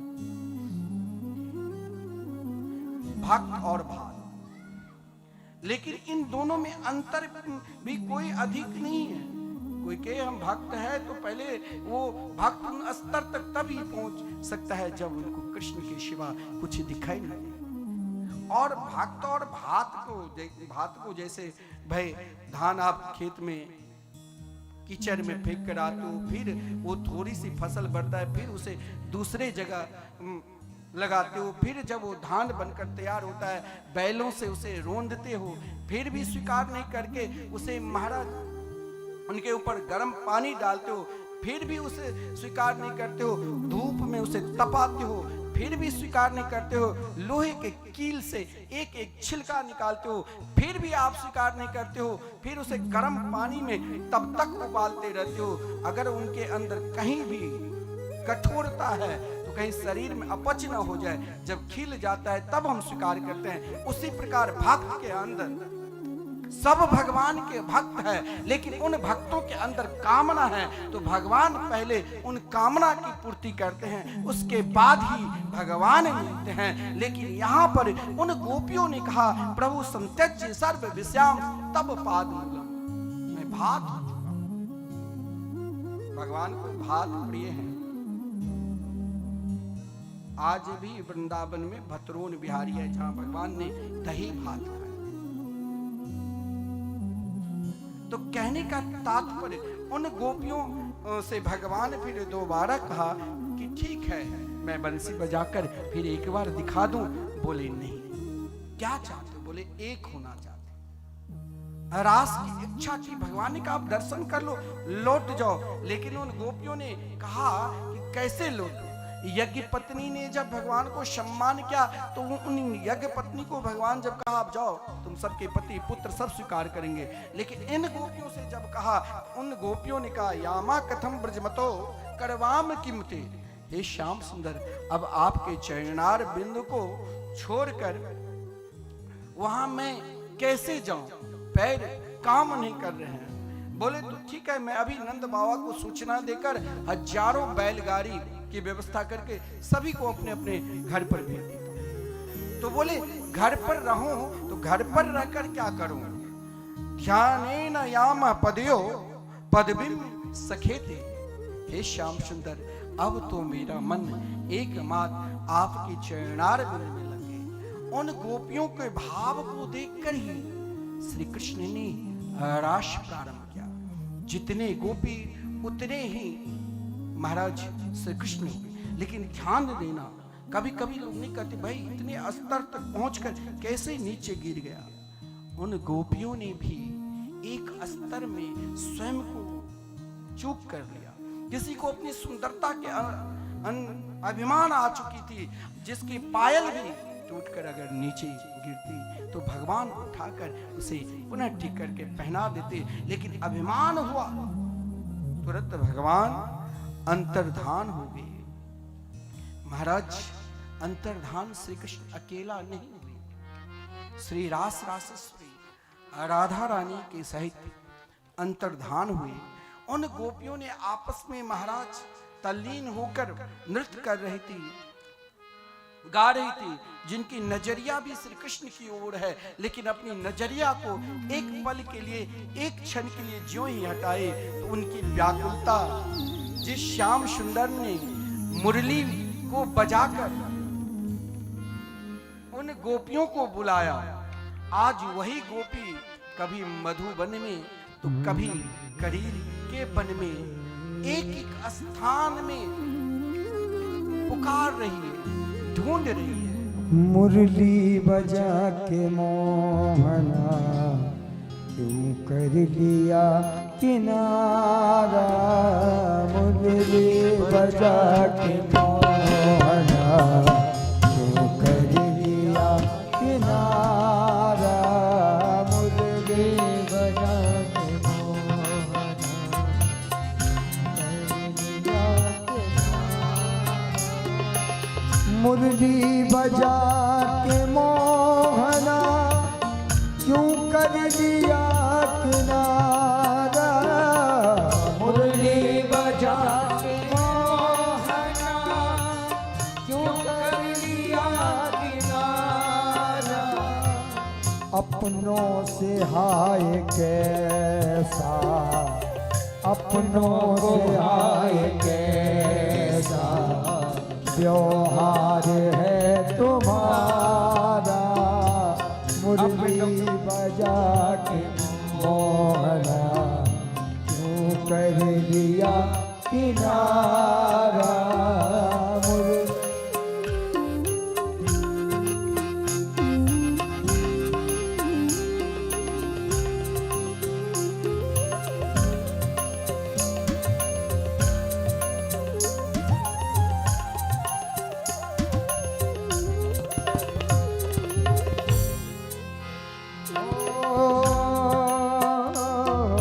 मधुबन तुम्हें बताओ मोहन कहाँ गया है, मधुबन तुम्हें बताओ मोहन कहाँ गया है,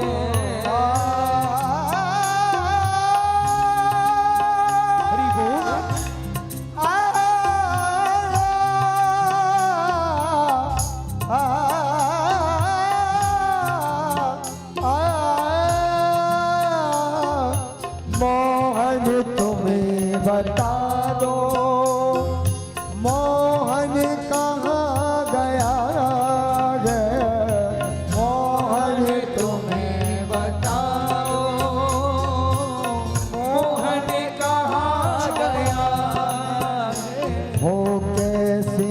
झुलस गया रे कोमल बदन तुम्हारा कैसे झुलस गया है कोमल बदन तुम्हारा मुरली बजा के मोहरा क्यों कर दिया किनारा मुरली बजा के मोहरा क्यों कर दिया किनारा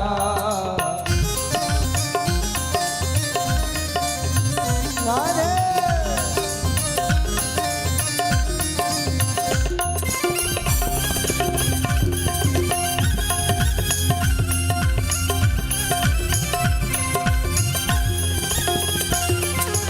यमुना तुम्ही बताओ छलिया कहाँ गया है यमुना तुम्हें बताओ छलिया कहाँ गया है जो मैं सो जानती हरि वो प्रीत करे दुख होए नगर धिजोरा पीटती प्रीत ना करियो को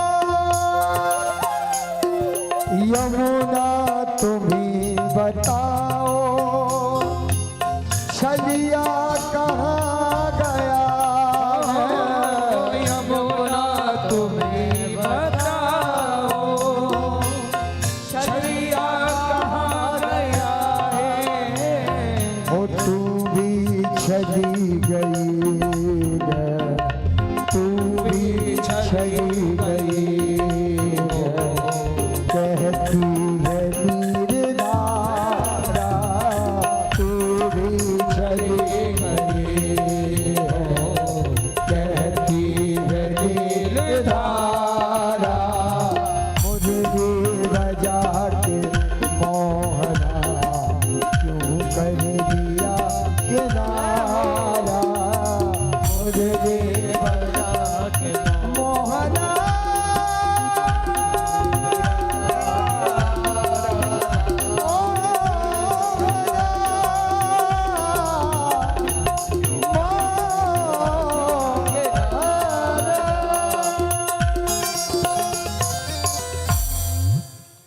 जब श्री कृष्ण अंतर्धान हो गए उन गोपियों की दशा ऐसी हो गई तो जित देखो तित श्याममयी की स्थिति हो गई। सामने जो भी पड़ा चाहे वृक्ष पड़ा बट्टे वृक्ष हो चाहे पीपल की वृक्ष हो और चाहे अशोक की वृक्ष हो सब में कृष्ण को देखकर और श्री कृष्ण सखा समझकर सबसे प्रार्थना की अरे शोक आप तो अशोक है जिसमें शोक हो ही नहीं वही अशोक बताओ मेरी श्याम सुंदर का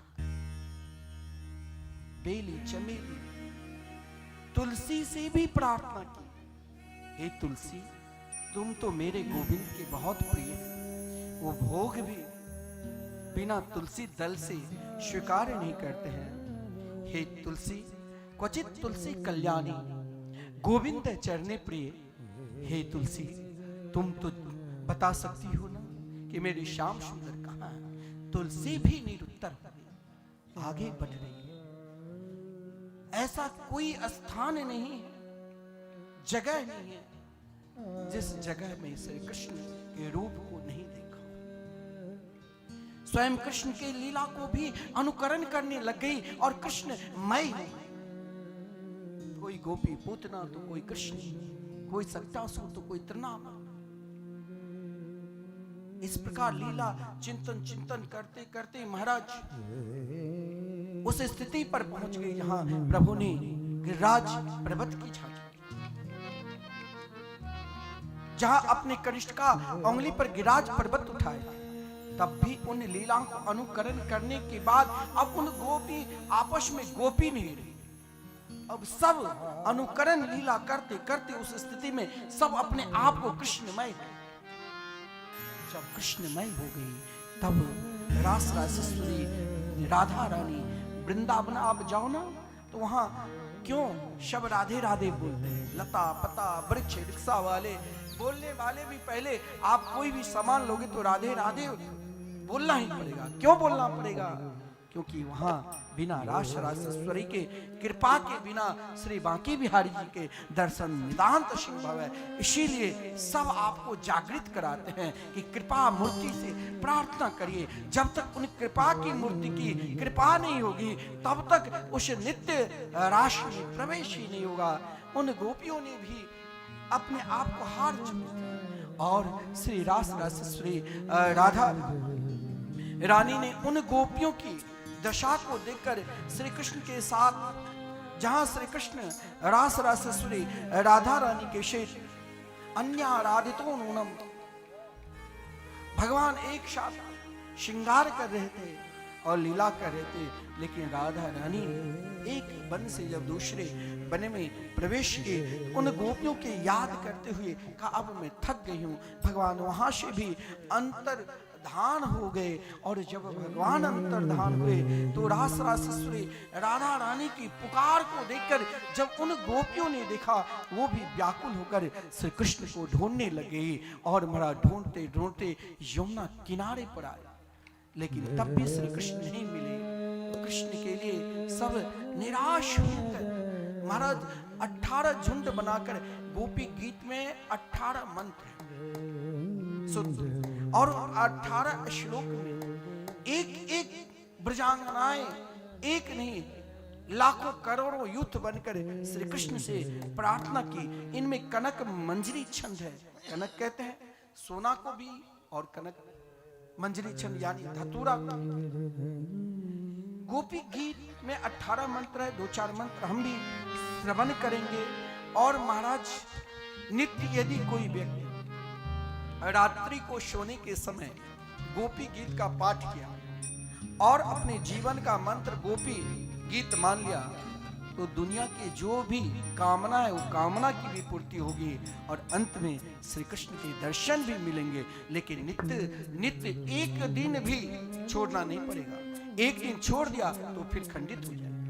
उन गोपियों ने रास रासेश्वरी राधा रानी के बीच में बैठा और श्री कृष्ण दर्शन लालसा से गीत गाए और पुकारे जय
देखन साथ तो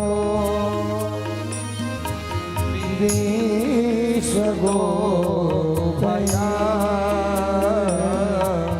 सख देवया सात्वता को दे। उन गोपियों की जो पुकार है, जिन गोपी गीत में एक एक मंत्र और उन मंत्रों में प्रश्न भी है और उत्तर भी है।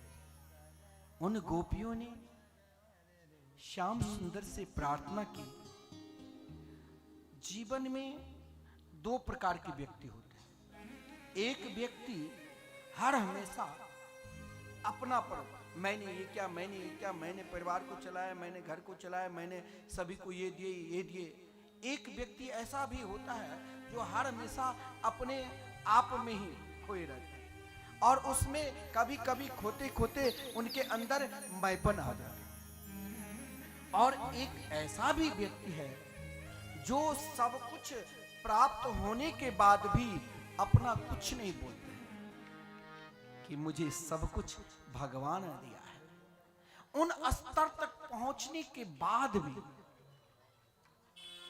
फिर भी जिस स्तर में जब भगवान को पुकारे भगवान दौड़े चले आ जाए, फिर भी अपना कुछ नहीं माने।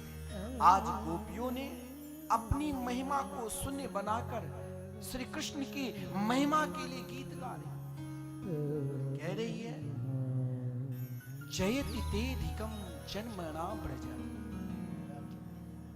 हे श्याम सुंदर, जयकार तो उन व्यक्तियों के लिए किया जाता है जिसे हम पहचाने, और आप तो वो है जो पृथ्वी लोक से लेकर ब्रह्मांड तक ऐसा कोई भी जगह नहीं है जहां केवल आपकी जयकार नहीं हो। लेकिन आप इतने दयालु हैं, इतने कृपालु हैं। जन्मना ब्रज, आपने इस ब्रज में महाराज कोई, आप सोचोगे हम बहुत बड़े ज्ञानी हैं, ध्यानी हैं, तपस्वी है, कुछ नहीं, लेकिन मेरे हृदय में केवल आपके प्रति प्रेम है, निष्ठा है। हे गोविंद, आपने बंजर भूमि को भी स्वर्ग से भी सुंदर बना दिया। ये ब्रजमंडल हुए जो जगत में व्याप्त कर दी, दुनिया में व्याप्त कर दी। इस ब्रज भूमि को प्राप्त करने के लिए महात्मा लोग अंतिम समय में गाते हुए जाते हैं। जब ब्रजवास करते करते करते करते ब्रज भूमि में लीन हो जाता है, जो ब्रज की महिमा को जान चुके हैं और उन मोहन और मोहनी सूरत को अपने हृदय में बैठा चुके हैं, उन महात्मा भी अंत समय में भी यही गुणगान करते हैं, भाग बरो वृंदावन पायो, जा रज को सुर नर मुनि तर से सो रज शीस नवायो, भाग बरो वृंदावन पायो। लेकिन उन गोपियों ने कहा हम कोई महात्मा नहीं है, हम एक अज्ञानी है श्याम। मैंने अपनी देह से बहुत प्रेम कर लिया, देह का अभिमान आ गया, फिर भी आप कितने दयालु हैं, फिर भी आप इन अभिमानी के बीच में आकर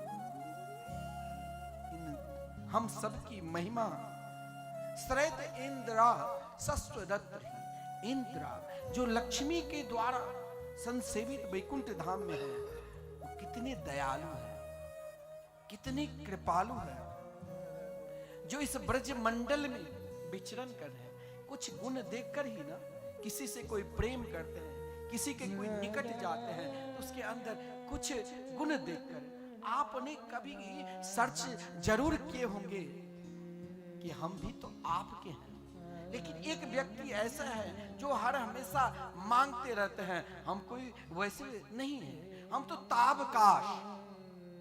ये ताबकाश शब्द एक बहुत बड़ा महत्वपूर्ण है। आजकल महाराज लोग प्रेम तो बांटते हैं और स्वयं कहते हैं हम तो सबसे प्रेम करते हैं, लेकिन वो किसका है वो स्वयं को नहीं पहचान पाते हैं। माता लग जाकर माँ को, बहन लग जाकर बहन को, पुत्र भाई लग जाकर भाई को, मित्र लग जाकर मित्र को, पिता के पास जाकर सबको कहते हैं कि हम आपके हैं, लेकिन वो किसका है वो स्वयं को नहीं पहचानते। लेकिन ब्रजांगनाएं ने कही, ब्रज की गोपियों ने कही, हम तो आपको पहचान रहे।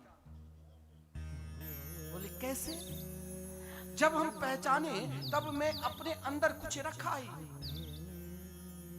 और ये बात हम बांटते रहते, हम आपके हैं, हम आपके हैं, हम आपके हैं, हम किसके हैं सो आज तक हमें स्वयं को भी पता नहीं चला। लेकिन गोपियों ने कही, हमें विश्वास है हम ताबकाश।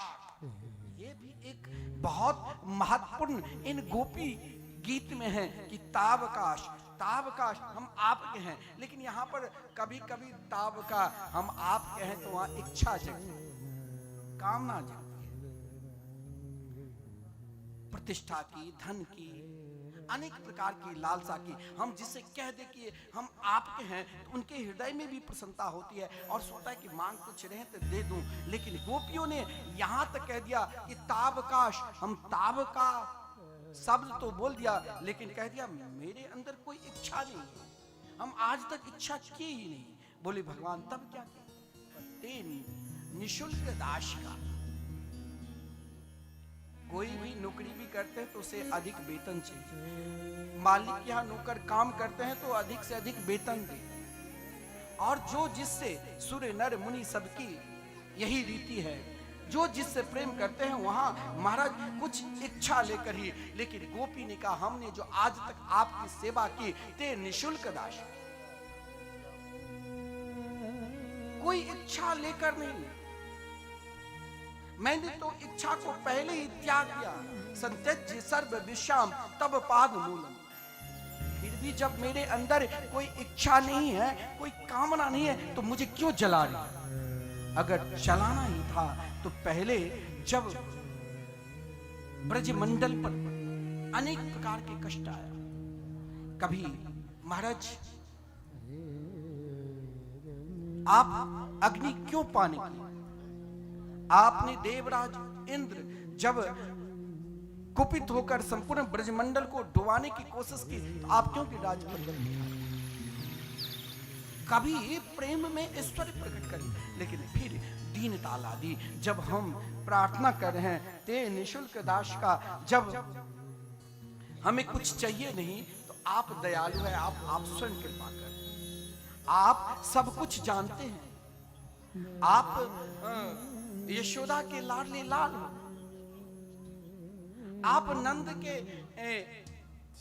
लाल हो, आप नंद नंदन है। यशोदा तो सदा अपने यश को ही डाले। नंद बाबा तो दूसरों के, नंद शब्द का अर्थ ही है कि नंदो यानंद रूप से, जो अपने प्रसन्नता, अपने आनंद को सब में बांटे वही नंद है। अपने सुख को सब में बांटे, अपनी प्रसन्नता को सब में बांटे।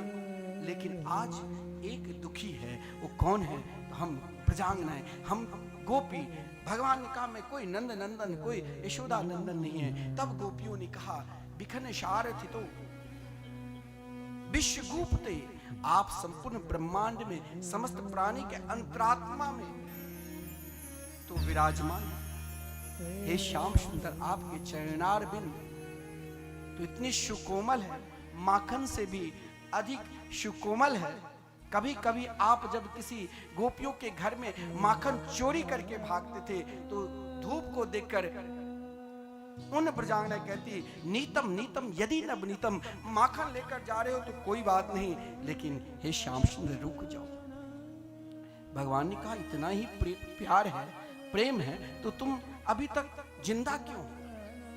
मेरे प्रेम में तो एक पल भी, एक क्षण भी, महाराज दशरथ ने एक पल में भी जब सोचा कि श्री राम नहीं आए तो राम वियोग में त्याग। लेकिन ब्रजांगनाएं ने कहा मेरे पास का भी उत्तर है। बोले क्या? तब कथामृतम तप्ते जीवनम कभी भी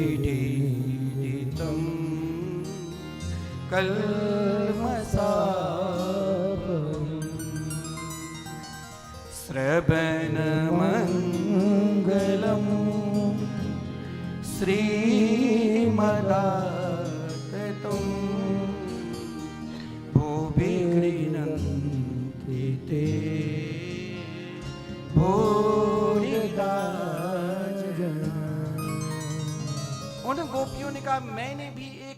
आस देखा। किससे? तो आपके भक्तों के। भक्त एक ही आस से रहते हैं कि किस आस से? तो उनके स्मरण करते रहते हैं, चाहे भयंकर से भयंकर दुख क्यों ना आ जाए, फिर भी नहीं छोड़ते। उस स्थिति में अगर शरीर से प्राण भी निकलने लग जाता है, तो प्राण जब निकलता, उन ब्रजांगना ब्रज की गोपी कहती है, उन कथा की याद आ जाती, उन लीलाओं की याद करके उसमें मैं खो जाता, बह जाता। उन गोपियों की एक एक प्रार्थना में महाराज, संपूर्ण प्रार्थना में प्रेम भरा हुआ। ब्रजांगना ब्रज की गोपी कहती है, हे श्याम सुंदर, आप अपने सुकोमल चरणारविंद मेरे हृदय रूपी सिंहासन पर रखें। तब भी भगवान नहीं आते हैं। तो अब सब रोती हुई यमुना जी में प्रवेश करने लगे। इति गोप्य प्रगायन्त्य प्रलपन्त्यश्च चित्रधा रोरुदो स्वरं राजन् कृष्ण दर्शन लालसा। कृष्ण दर्शन लालसा और कामना लेकर यमुना जी में प्रवेश करने लग गई। उसी समय आज कन्हैया, लगता है जिस समय उन गोपियों के झुंड एक साथ मिलकर कृष्ण दर्शन कामना लेकर पुकारे, आज तक श्री कृष्ण जो उनके पीताम्बरी कौन सा पहनते हैं? पीला। लेकिन आज नील वर्ण के पीताम्बरी ओढ़कर उन गोपियों के बीच में प्रकट हुए। नहीं कहते नीलांबर धरा राधा पीतांबर धरो हरि जीवने निदने नित्यम राधा कृष्णो गतिर्मम। आज कन्हैया नील वर्ण के ओढ़नी, मानो राधा रानी के ऊपर से ओढ़नी लेकर श्री कृष्ण उन गोपियों के बीच में प्रकट हो गए। बोले कृष्ण कन्हैया लाल की जय, रास बिहारी सरकार की जय। संपूर्ण गोपियों को ऐसी दशा हुई जैसे एक मृतक शरीर में प्राण आ जाए। किसी ने कन्हैया के हाथ पकड़ लिया, किसी ने पांव पकड़ लिया, तो किसी ने टेढ़ी नजर से देख लिया, और कुछ मानो बड़े बड़े योगी यति सन्यासी मंत्र के द्वारा आवाहन करते हैं, तब भी नहीं आते हैं। आज अपनी ओढ़नी, जिसे अपनी मुख पोंछती थी, कभी अश्रुपात उन ओढ़नी को बिछा दिया और कन्हैया के लिए स्थान दे दिया और प्रश्न भी करने लगी। वाह, प्रेम तो सब सबसे करते हैं, लेकिन आप उन सब में कौन हैं? एक ऐसा भी व्यक्ति है जो प्रेम करने वाले से प्रेम करते हैं, एक ऐसा भी व्यक्ति है जो प्रेम नहीं करने वाले से फिर भी प्रेम करते हैं, और एक ऐसा भी है जो इन से परे है, ना उसे प्रेम करने की जरूरत और ना करवाने की। आप इनमें से कौन है? भगवान ने कहा, एक पल के लिए, एक क्षण के लिए भगवान मौन हो गए और कहा, जो प्रेम करने वाले से प्रेम करते हैं वहां कहीं ना कहीं कपट भी छुपा है। जो प्रेम नहीं करने वाले से फिर भी प्रेम करते हैं, वो माता पिता है। और चाहे संतान नाना प्रकार की गलती कर ले, फिर भी माता पिता उसे कभी तिरस्कार नहीं करते हैं। और एक ऐसा भी है जो स्वयं अपने आप में रमन करते हैं, आत्मा राम हो, चाहे वो पुण्य काम हो, चाहे वो कृतज्ञ यानी गुरुद्रोही हो। ब्रजांगना ने कही, आप चौथे नंबर, क्योंकि आज तक आपने जितने ही भी अवतार लिए हैं, उन अवतारों में कभी भी आप प्रेम लीला की वर्णन नहीं की। और ये कहां से मिला? इन गांव की ग्वालिन से। उन गोपियों के भाव को देखकर भगवान आज स्वयं राश, अब उन गोपियों की प्रार्थना नहीं करनी पड़ी, जितने गोपी उतने श्री कृष्ण हो गए और रास प्रारंभ कर दिए। उन रास में आज स्वयं भोलेनाथ, आज भी आप वृंदावन जाओगे, भोलेनाथ विश्व में एक ही जगह सखी स्वरूप में है। गोपेश्वर महादेव के रूप में भोलेनाथ भी पधारे, और जब भोलेनाथ जा रहे थे उस समय हनुमान जी बोले, मुझे भी साथ में ले जाओ। बोले, इस रूप में नहीं तो चारुशीला सखी के रूप में वो दर्शन आपको मिथिला कुंज में मिलेंगे। कोई भी वृंदावन आओ, जैसे आप श्री बांके बिहारी जी के भोलेनाथ के दर्शन करते हैं, श्री गोपेश्वर महादेव के, उसी प्रकार मिथिला कुंज में आकर जहाँ ठाकुर श्री राधा मोहन बिहारी मंदिर है और श्री चारुशिला सखी के रूप में श्री हनुमत लाल जी है, जहां गदा नहीं, एक हाथ में पूजन की सामग्री और एक हाथ में चमर है। इस रूप को दर्शन करना है तो वृंदावन आना पड़ेगा। उन गोपियों को, भाव को देखकर समस्त देवता भी अपने अपने विमान पर विराजमान होकर आज वृंदावन के उन कुंज गलिन में मानो जहां जिस ओर नजर जाए वहां एकमात्र जीवात्मा और परमात्मा उन वृंदावन के कुंज भवन में आज स्वयं गिरधारी रास बिहारी नाच रहे हैं।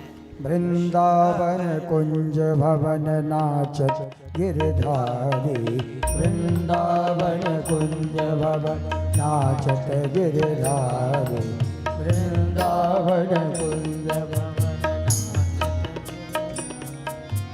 धर धर धर मुरलिया धर धर धर धर मुरलिया धर, भरे भरे स्वर मधुर मधुर, भरे भरे स्वर मधुर मधुर, सज कर नटवर स्वरूप, सज कर नटवर स्वरूप, सुंदर सुखकारी वृंदावन कुंज भवन नाचत गिरधारी, वृंदावन कुंज भवन नाचत गिरधारी,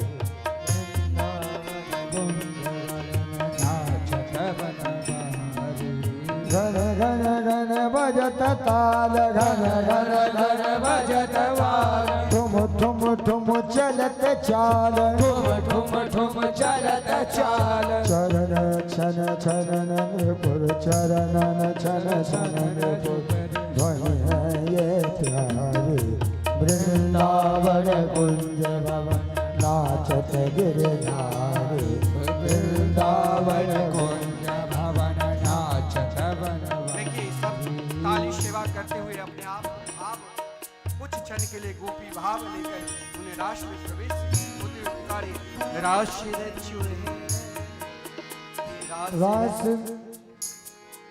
रास रचो है, रास रचो है, यमुना किनारे महारास रचो है, रास रचो है, रास रचो है, यमुना किनारे सखी रास रचो है, हो रास रचो है, रास रचो है, यमुना किनारे महारास रचो है, रास रचो है, रास रचो है, यमुना किनारे महारास रचो है, राधा नाचे कृष्ण नाचे नाचे गोपी जन, राधा नाचे कृष्ण नाचे नाचे गोपी जन, मन मेरा बन गया सखीरी, मन मेरा बन गया सखीरी, पावन वृंदावन रास रचो है, रास रचो है, यमुना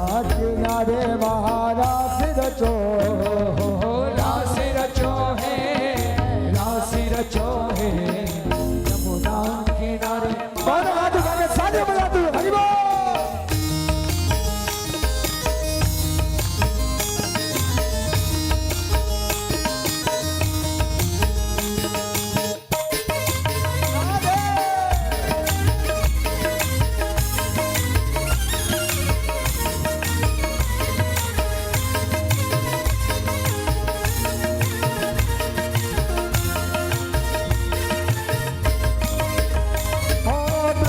नाचे शंकर नाचे नाच देवगण, ओ ब्रह्मा नाचे शंकर नाचे नाच देवगण, ओ ब्रह्मा नाचे शंकर नाचे नाच देवगण, ओ ब्रह्मा नाचे शंकर नाचे नाच देवगण, अरे मन मेरा बन गया सखीरी, मन मेरा बन गया सखीरी, पावन वृंदावन रास रचो है, रास रचो है, यमुना किनारे महारास रचो है,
यमुना किनारे वहाँ रास रचो है, रास रचो है, रास रचो है। यमुना किनारे वहाँ रास रचो है, रास रचो है, रास रचो है। यमुना किनारे वहाँ रास रचो है। ओ चंदा नाचे सूरज नाचे नाचे गाना गए, चंदा नाचे सूरज नाचे नाचे गाना गए। ओ मन मेरा बलिया सदीवी, मन मेरा बलिया सदीवी, बाबा वृंदावन रास रचो है, रास रचो है। यमुना किनारे वहाँ रास रचो है, रास रचो है, रास रचो है। यमुना किनारे सखी रास रचो है, रास रचो है,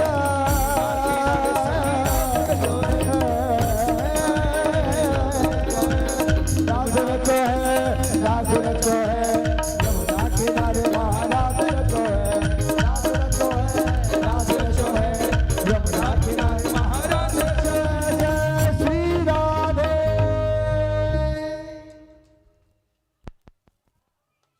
आदरणीय श्रीमान सुखदेव जी महाराज ने वर्णन किए भक्तिम प्रणाम भगवती प्रतिलभ्य काम। राश की कथा श्रवण करने से, राश लीला के नित्य पाठ करने से हृदय रोग की बीमारी आजकल अत्यधिक प्रचलित है। जो भी प्राणी नित्य राश विहारी की चिंतन करते हैं, इन महाराज की कथा श्रवण करते हैं, पाठ करते हैं और नित्य पाठ करते हैं, तो कभी भी हृदय रोग से नहीं मर सकता है। भागवत में तो विलक्षण भाव, एक से एक भाव है। जब देवर्षि नारद जी को, देवर्षि नारद जी ने कंस से कहा कि महाराज अभी तक आपने जितने भी असुर को भेजा, अभी अभी केसी नाम के असुर को भी भेजा, वो भी लौटकर नहीं आए। आप जानते हो वही तो देवकी का पुत्र है। कंस ने देवकी और वसुदेव को मारने की कोशिश की, परंतु देवर्षि नारद जी ने कहा भाई मूर्ख, अभी तो तुम्हारे पास एक धनुष है, उस धनुष यज्ञ करो और सभी मित्रों को, ग्रामीण अंचल जहां भी आपके मित्र है, सगे संबंधी है, और संपूर्ण ब्रजवासी को भी आमंत्रित करो। कंस ने देवर्षि नारद जी की बात मानकर, कोई भी ये नहीं चाहते हैं कि मृत्यु जल्दी हो, लेकिन कंस अपने मृत्यु को स्वयं बुलाने के लिए स्वयं अपना रथ को सजाया और अक्रूर जी के पास आकर अक्रूर जी से प्रार्थना की, अक्रूर जी से निवेदन किया कि आप जानते हो 30-31 वर्ष पूर्व जो आकाशवाणी हुई थी कि वसुदेव और देवकी के अष्टम संतान मेरे लिए काल होगा, पुत्र काल होगा, आज भी सुरक्षित है। और केवल अष्टम नहीं, सातवीं संतान भी सुरक्षित है। बोले कहां? बोले वृंदावन। इस समय नंद और यशोदा के पुत्र बनकर ब्रज में अनेक प्रकार की लीला कर रहे। अक्रूर जी ने समझाया भी कि क्या तुम अभी तक उनके प्रभाव को नहीं देखा? अभी अभी केशी नाम के असुर लौटकर नहीं आया और आज तक कंस तुम बताओ, अभी तक जितने भी असुर को भेजा क्या वो कोई लौटकर भी आए? कंस ने कहा नहीं महाराज, अभी तक तो कोई भी लौटकर आए ही नहीं। बोले जब कोई लौटकर नहीं आए तो तुम ना समझ क्यों कर रहे हो? उनकी शरण में चले। लेकिन कंस मानने वाले नहीं। कंस ने तलवार निकाला, अक्रूर को मारने की कोशिश की, लेकिन श्रीमान अक्रूर जी ने सोचा इन दुष्ट के हाथ से क्यों मरूं, क्यों नहीं श्री कृष्ण को सब कुछ बता दूं। रथ ले लिया। वृंदावन, मथुरा से वृंदावन मात्र 9 किलोमीटर, और अक्रूर जिस रथ पर बैठकर जा रहे थे वो रथ 10 मिनट में वृंदावन पहुंचा। लेकिन अक्रूर जो प्रातः काल के समय ब्रह्म मुहूर्त में चला था, वो गोधूली के समय संध्या समय पहुंचे। मार्ग में अक्रूर जब रथ चला रहे थे तो मन में सोचा कि कभी कभी सही में महाराज जिस व्यक्ति को आप नकार दोगे वो भी व्यक्ति कभी जिसे सब नकार देते समाज में, वो भी व्यक्ति कभी कामयाबी हो जाता है। कभी दुष्ट भी सत्य मार्ग बता दे। आज कंस ने उन सत्य मार्ग पर हमें भेजे हैं, श्री कृष्ण के पास। श्री कृष्ण तो बहुत दयालु है, कृपालु है। वो तो इतनी दयालु है, कृपालु है, जो गोपियों के घर में जाकर उनके माखन की चोरी की। क्या श्री कृष्ण हमें दर्शन दिए? इस भाव को लेकर अक्रूर जी का रथ वही ठहर जाए और भाव में बैठकर कृष्ण की याद करने लग जाए। अक्रूर जी फिर याद क्या रे, मुझे तो श्री कृष्ण के पास आगे बढ़ता है तो क्या श्री कृष्ण हमें चाचा कहेंगे? क्या श्री कृष्ण हमें हृदय से लगाएंगे? ये अक्रूर की भाव। और इधर देखिए, दो जगह वृंदावन का बहुत महत्वपूर्ण भागवत में बात कही है। एक जगह एक दुष्ट एक महात्मा को प्रेरणा दे और एक जगह स्वयं भगवान अपने प्रिय सखा को प्रेरणा दे। एक जगह कंस ने, कभी कभी मैंने कहा दुष्ट व्यक्ति का बात भी सत्य निकल जाता है। आज कंस ने अपना रथ दिया और कहा जाओ आप अब मथुरा में मत रहो, आप जाओ जरा वृंदावन की आनंद देख कर आओ। हे अक्रूर, एक बार आप देख कर तो आओ कि वो कृष्ण और बलराम कैसे हैं। अक्रूर जी रथ पर जा रहे हैं और श्री कृष्ण आज गोचारण करने के समय घर पर कोई घटना दुर्घटना अगर घट जाए तो उससे पूर्व महाराज जिस पालतू जानवर है वो जान जाए। लेकिन आज महाराज अक्रूर जी जिस मार्ग से जा रहे हैं वो मार्ग को बिल्कुल कोई रुकावट ना आवे तो मृग मार्ग जिस मार्ग में शुभ मुहूर्त उस मार्ग से निकलने लग गया। अक्रूर जी को यह विश्वास हो गया, नहीं श्री कृष्ण बहुत दयालु है, कृपालु है। और जब ब्रज मंडल में पहुंचे वृंदावन तो गोधूलि के समय हो चुका था।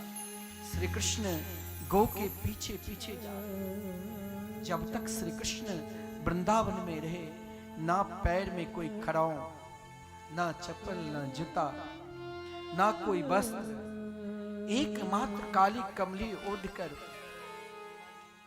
मोर मुकुट धारण किए और बंसी बजाते उन गौ के पीछे पीछे चलते। आज प्रातः काल ही से ही श्री कृष्ण ने नहीं माखन खाया, क्योंकि आज गौ भी घास नहीं खा रही। गौ को भी बहुत समझाया। गौ बार बार श्री कृष्ण की ओर निहार रही थी एक नजर से। इधर श्री कृष्ण काली कमली अपने कंधे पर रखे, एक छड़ी है और गौ के पीछे पीछे जा रहे हैं, माथे पे पगड़ी बंधी हुई। गौ की चरण धूल, शास्त्र में कहा गया है जो शरीर अस्वस्थ रहे और उस दिन, क्योंकि एक नियम कभी नहीं छोड़ना चाहिए, स्नान नित्य करना चाहिए। तो स्नान वैसे तो 7 प्रकार के कहा गया है। जिस दिन शरीर अस्वस्थ रहे उस दिन जल लेकर ओम आपोष्टामयो भुवा भी कर सकते। फिर भी जल नहीं छू सकते हो तो दूसरा भी प्रक्रिया है कि आप भगवान के नाम ले सकते हो। बहुत लोग भगवान नाम लेकर पवित्रता करते हैं, ओम वो पवित्र पवित्रो वा।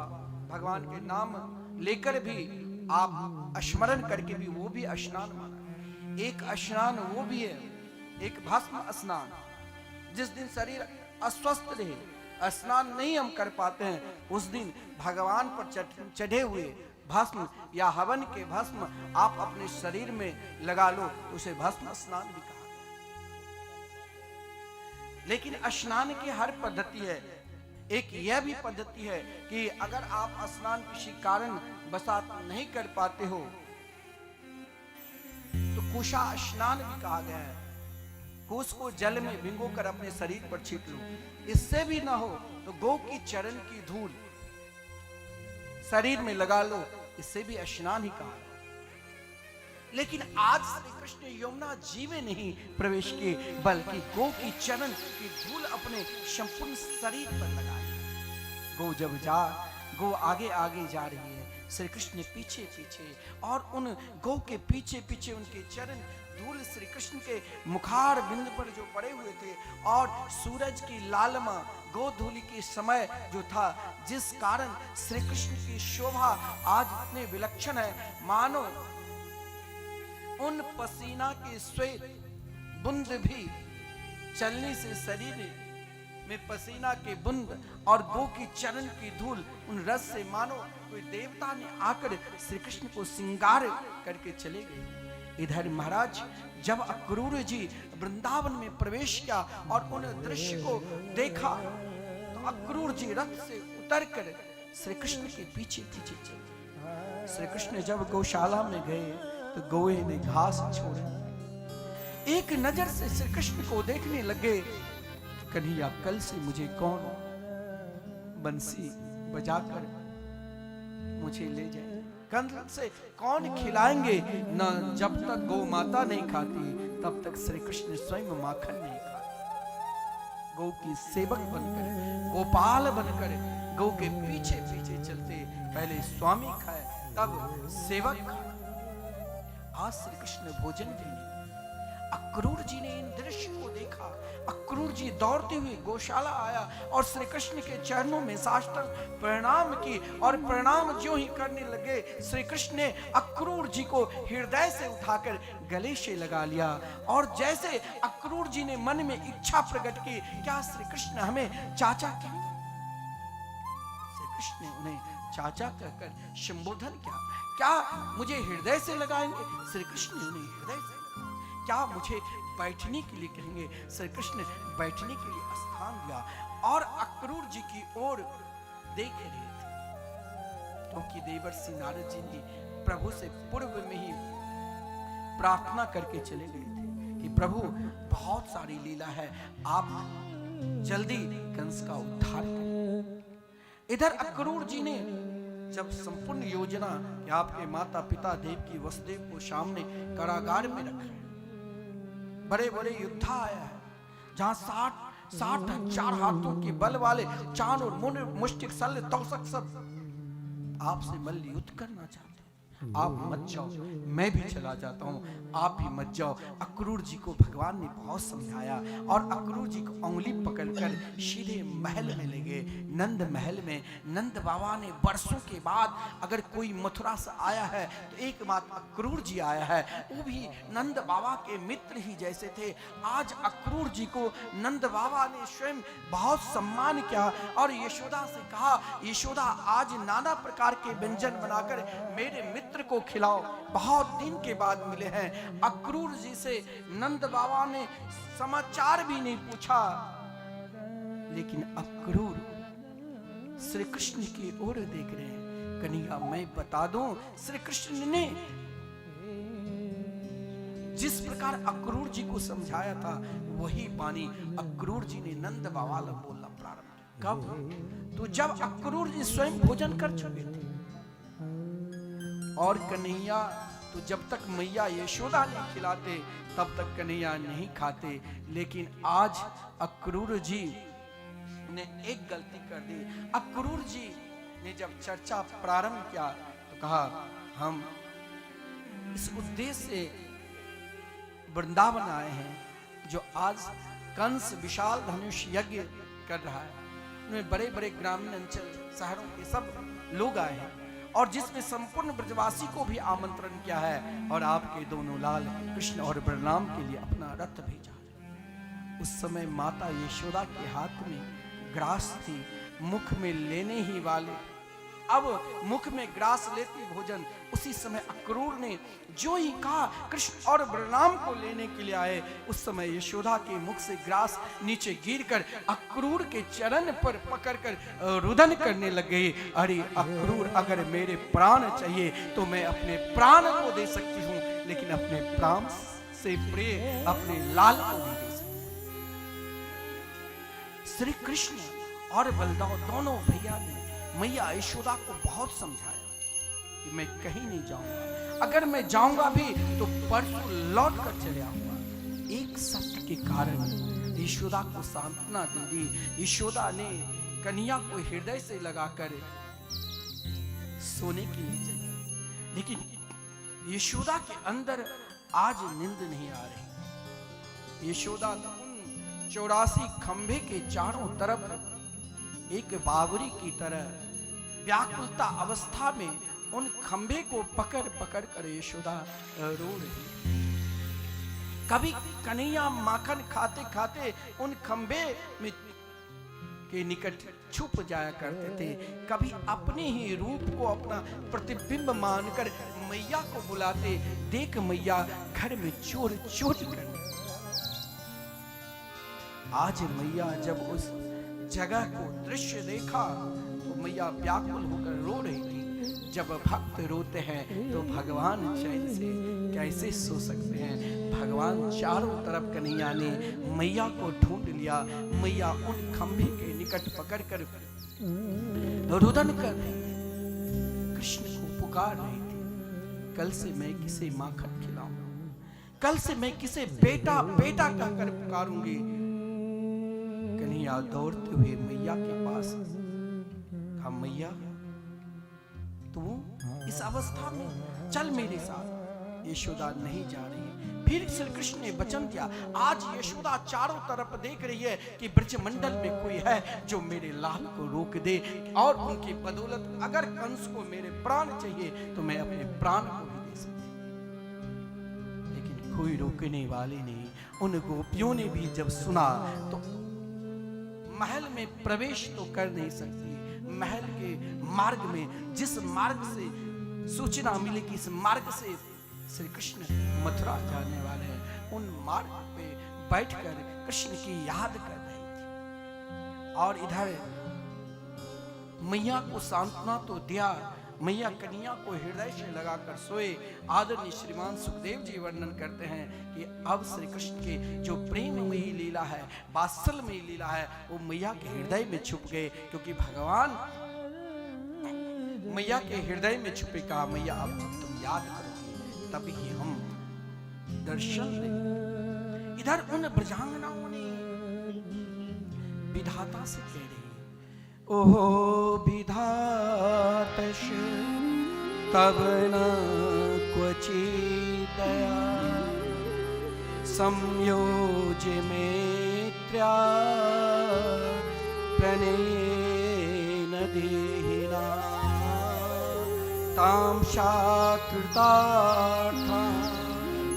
व्योन क्षिपार्थिकम् विक्रीडितं तेरे भक्त चेष्टितं। जिस प्रेम में डुबकी लगाती थी, जिस प्रेम में कृष्ण को खोजती थी, आज उस प्रेम के लिए रुदन कर रही है। आज उस प्रेम के लिए ब्रह्मा को कोस रही है। हे विधाता, तूने कौन सा क्रूर को भेज दिया? नाम है अक्रूर लेकिन गुण है क्रूर। मेरे प्राण से प्यारे मेरे कृष्ण को ले जा। तब तक रथ तो निकट आ चुका। किसी ब्रजांगना ने रथ को पकड़ लिया तो किसी ने श्री कृष्ण को पकड़ लिया और कहा, कन्हैया तुम मेरे को छोड़ कर जा रहे, मैंने कौन सी गलती कर दी? किस गलती की सजा दे रहे हो? हे कृष्ण, हे श्याम सुंदर, तुम मत जाओ, मत जाओ। कंस को एक प्राण चाहिए, मैं संपूर्ण ब्रज के प्राण, जितने भी ब्रजांगनाएं थे सबके सब रथ के नीचे महाराज मार्ग की तरह लेट गई। अक्रूर व्याकुल है कि करूं तो करूं क्या। भगवान ने अक्रूर को भी सांत्वना दी कि आप शांत हो, और उन गोपियों को भी सांत्वना दी कि तुम क्यों रो रही। भगवान ने वहां बंशी और काली कमली रख दिया और स्वयं गोपियों को समझा, हे ब्रजांगनाएं, आप सब जानती हो यह तो केवल पृथ्वी लोक की लीला है, हम सब तो नित्य है। क्योंकि संयोग में ये वियोग लीला भी अति आवश्यक है, हम जरूर लौट कर आएंगे। ये एक वाक्य से उन गोपियों को भी सांत्वना देकर कन्हैया रथ पर बैठ गए और रथ चलने लग गया। लेकिन माता तो माता, यशोदा एक सोने के कटोरा में माखन लेकर दौड़ती हुई भागती हुई आ रही थी। जो यशोदा श्रृंगार करके कृष्ण के लिए गोद में बैठाती थी, आज बाल बिखरा हुआ है, पुकार रही है कि है कोई है जो मेरे लाला को रोके और माखन खिलाए। श्री कृष्ण रथ पर बैठ चुके थे, देखा मैया व्याकुलता में आ रही है। ज्यों ही व्याकुलता में आ रही थी, श्री कृष्ण रथ से कूदकर मैया को हृदय से लगा लिया। मैया यशोदा ने रोते हुए बोली, कन्हैया तुम मथुरा जा रहे हो तो जाओ, मुझे नहीं मालूम कि तुम मेरा पुत्र हो, आज मालूम पड़ा तुम तो वसुदेव और देवकी के पुत्र हो। ये सुनकर श्री कृष्ण ने कहा, अरे मैया कौन कहते मैं वसुदेव और देवकी के पुत्र हूं, मैं तो नंद नंदन हूं। यशोदा ने कहा, तुम मथुरा जा रहे हो तो जाओ, लेकिन एक मटकी के कारण मैंने तुम्हें उखल में बांधा, यह तुम किसी को बताना ही। श्री कृष्ण ने कहा, मैया चाहे कुछ हो जाए, आज तक नहीं मुझे कोई बांधा और नहीं बांध सकते।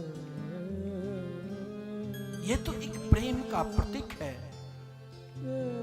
मैया ने कहा, ठीक है कन्हैया, अगर तुम्हें मथुरा में रहकर ही प्रसन्नता हो, तेरे याद में मैं निरंतर रोकर समय निकालूंगी, लेकिन जाओ, तुम्हारे सुख में मेरा सुख। आज गौएं भी रुदन कर रही है, गोपियां भी रुदन कर रही है, और ब्रज के वृक्ष भी, ब्रज के मिट्टी भी कृष्ण के लिए रो रहे हैं। सभी एक शब्द संत महात्मा पुकारते हैं, छोड़ वृंदा विपिन कुंज यमुना पुल, श्याम मथुरा चले, श्याम मथुरा चले। छोड़ वृंदा विपिन कुंज यमुना पुल, श्याम मथुरा चले, श्याम मथुरा चले।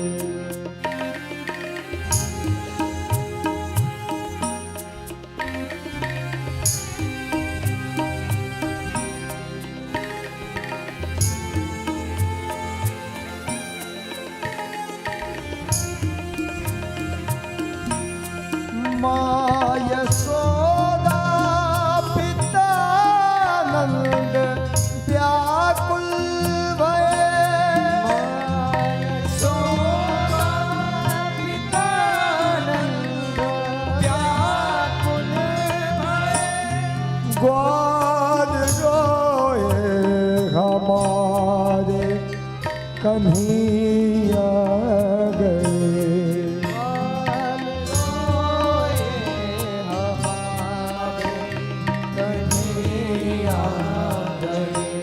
छोड़ सबको सजन प्राण तन मन हरण, श्याम मथुरा चले, श्याम मथुरा चले। छोड़ वृंदा विपिन कुंज यमुना पुल, श्याम मथुरा चले, श्याम मथुरा चले।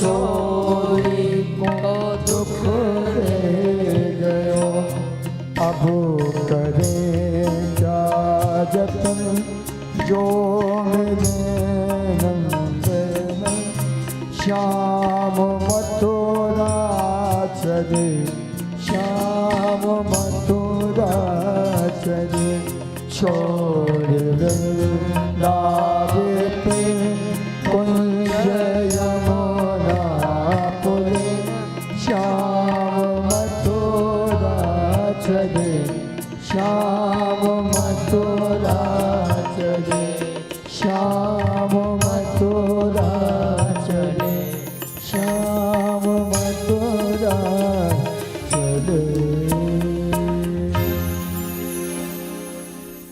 श्री कृष्ण उन गोपियों की सांत्वना देकर और अक्रूर जी के भी अज्ञानता को दूर कर दिया। अक्रूर जी को लगा कि मेरे कारण संपूर्ण ब्रजमंडल रो रहे हैं। भगवान ने कहा कि मैं नित्य वृंदावन में रहूं। मेरी प्रतिज्ञा है कि पाद मेकम न गच्छामि त्यक्त्वा वृंदावन मुने। जिस कारण अक्रूर के भी हृदय में जो एक पल के लिए अज्ञानता समा चुके थे, भगवान ने यमुना जी में स्नान किया। अक्रूर जी यमुना जी में स्नान करने के लिए गए, संध्या वंदन करने की इच्छा प्रकट की। भगवान ने भी यमुना जी में प्रवेश किया और सीधे वृंदावन में प्रवेश किए।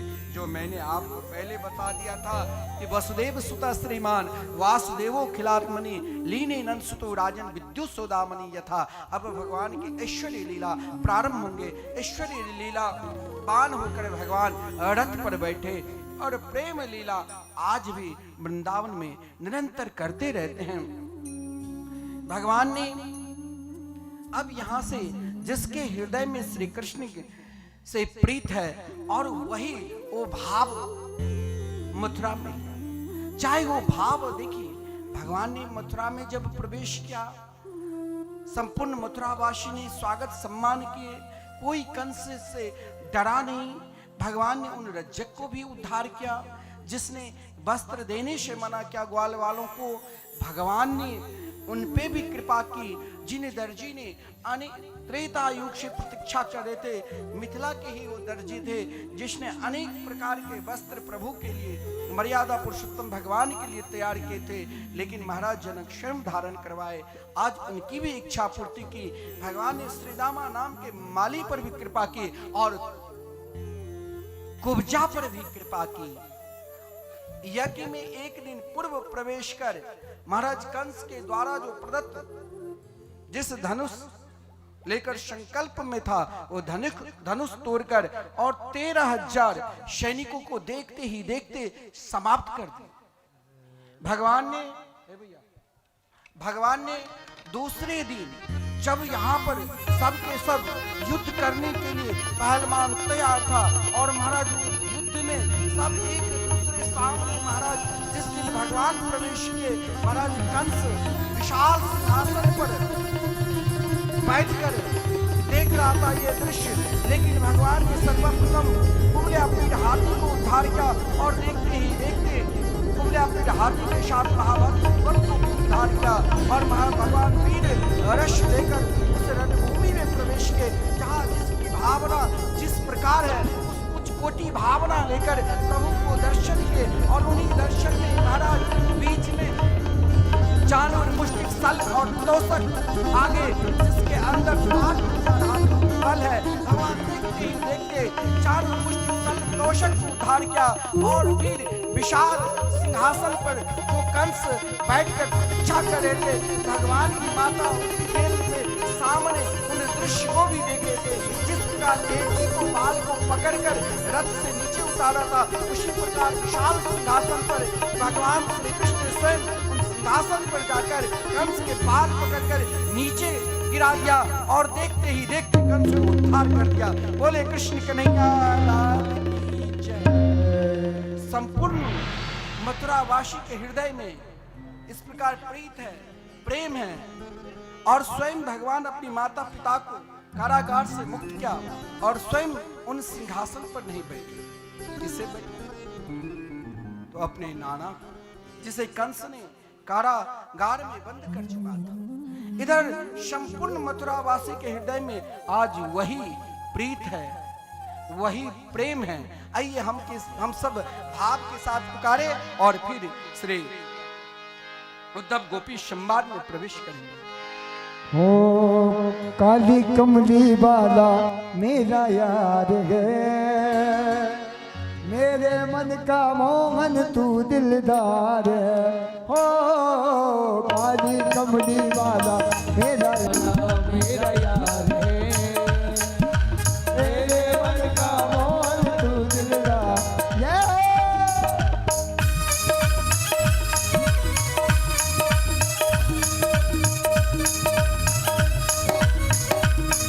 दोनों हाथों से तालियां, हरि बोल।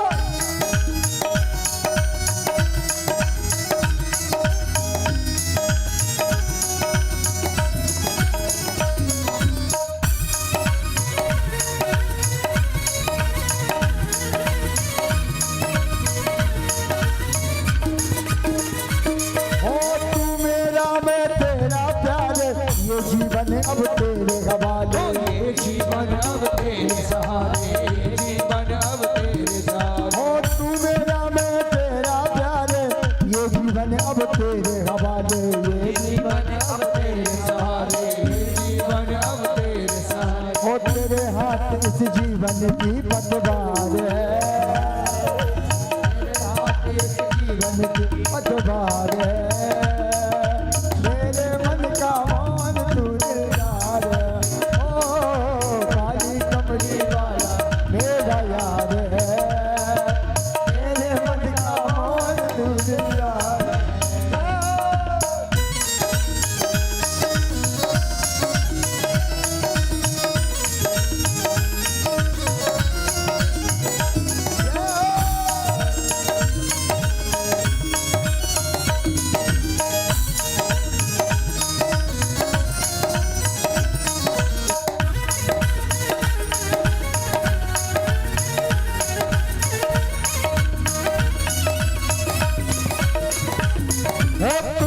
अपना मान लिया है, ये जीवन तेरे नाम किया है, ये जीवन तेरे नाम किया है, ये जीवन तेरे नाम किया है। तुझको अपना मान लिया है, ये जीवन तेरे नाम किया है, ये जीवन तेरे नाम किया है, ये जीवन तेरे नाम किया है। तेरे हाथ इस जीवन की पतवार है, तेरे हाथ इस जीवन की पतवार है। ओ मेरे मन का मोहन तू दिलदार है, ओ काली कमली वाला मेरा यार है, यार है। मेरे मन का मोहन तू दिलदार है, ओ मेरे मन का मोहन तू दिलदार है, मेरे मन का मोहन तू दिलदार है, ओ मेरे मन का मोहन तू दिलदार है, मेरे मन का मोहन तू दिलदार।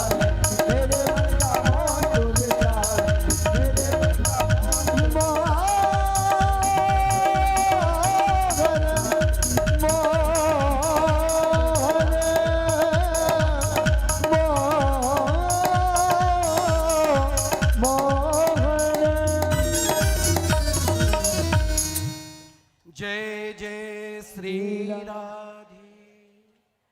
श्री कृष्ण मथुरा में रहकर विद्या अध्ययन करने के लिए महाकाल भगवान जहाँ निरंतर विराजमान रहते हैं, वहीं उज्जैन क्षेत्र में जाकर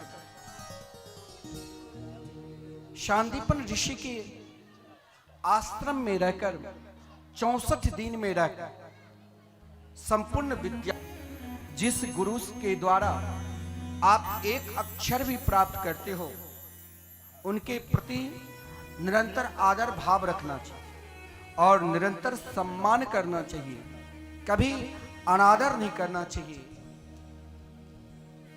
भगवान ने जिस गुरुकुल में रहकर 64 प्रकार के संपूर्ण विद्याओं को प्राप्त कर लिया और दक्षिणा के स्वरूप में अपने सदगुरु के मरा हुआ पुत्र को समर्पित कर शंख सूर्य नाम के राक्षस को भी उद्धार किया और जिसमें पंचजन्य नाम के शंख प्राप्त किया। श्री कृष्ण गुरुकुल से लौटकर पुनः मथुरा आए, लेकिन जब से मथुरा आए ना, एक बात ध्यान दें, मथुरा में भी ऐसा नहीं है जो प्रेम नहीं मिला, मथुरा में भी ऐसा नहीं है जो सम्मान नहीं मिला। जिस दिन गुरुकुल से पढ़कर दोबारा मथुरा लौटे थे, 11 वर्ष 53 दिन तक श्री कृष्ण को पता भी नहीं चला था कैसे समय निकल गया। जब तक वृंदावन में रहे 11 वर्ष 52 दिन तक, और 53 के दिन जिस दिन हुए तो मथुरा प्रवेश। 14 वर्ष तक मथुरा में कभी कभी ये होता है कहीं विशेष उत्सव में चले जाओ तो समय, कोई कार्य अगर श्रेष्ठ है तो समय कैसे निकल जाता पता नहीं, और वही समय कभी कभी महाराज लगता है, जिस किसी को कथा में अगर मन ना लगे वो सोचता होगा जल्दी बंद हो जाए, आरती हो, प्रसाद लो और निकले, सब प्रकार के होते हैं। लेकिन श्री कृष्ण के लिए मथुरा में एक एक दिन, मथुरा में ऐसा नहीं है जो माता नहीं, देवकी जैसे माँ जिसने 56 प्रकार के व्यंजन बनाकर उन महल में प्रवेश किया जिन महल में श्री कृष्ण निवास करते थे।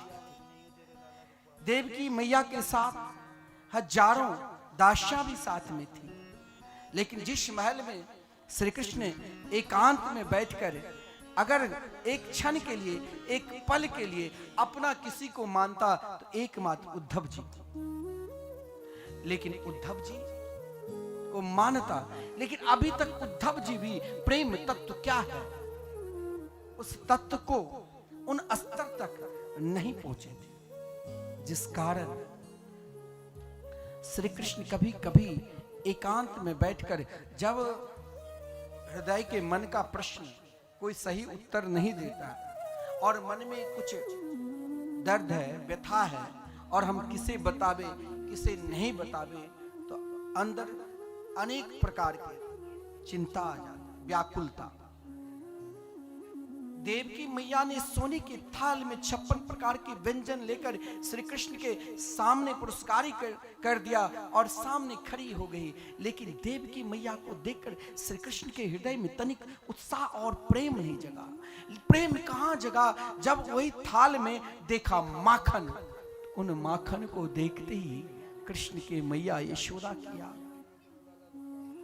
बाबा नंद की याद, गौएं की याद, गोपियों की याद, ब्रजवासियों की याद,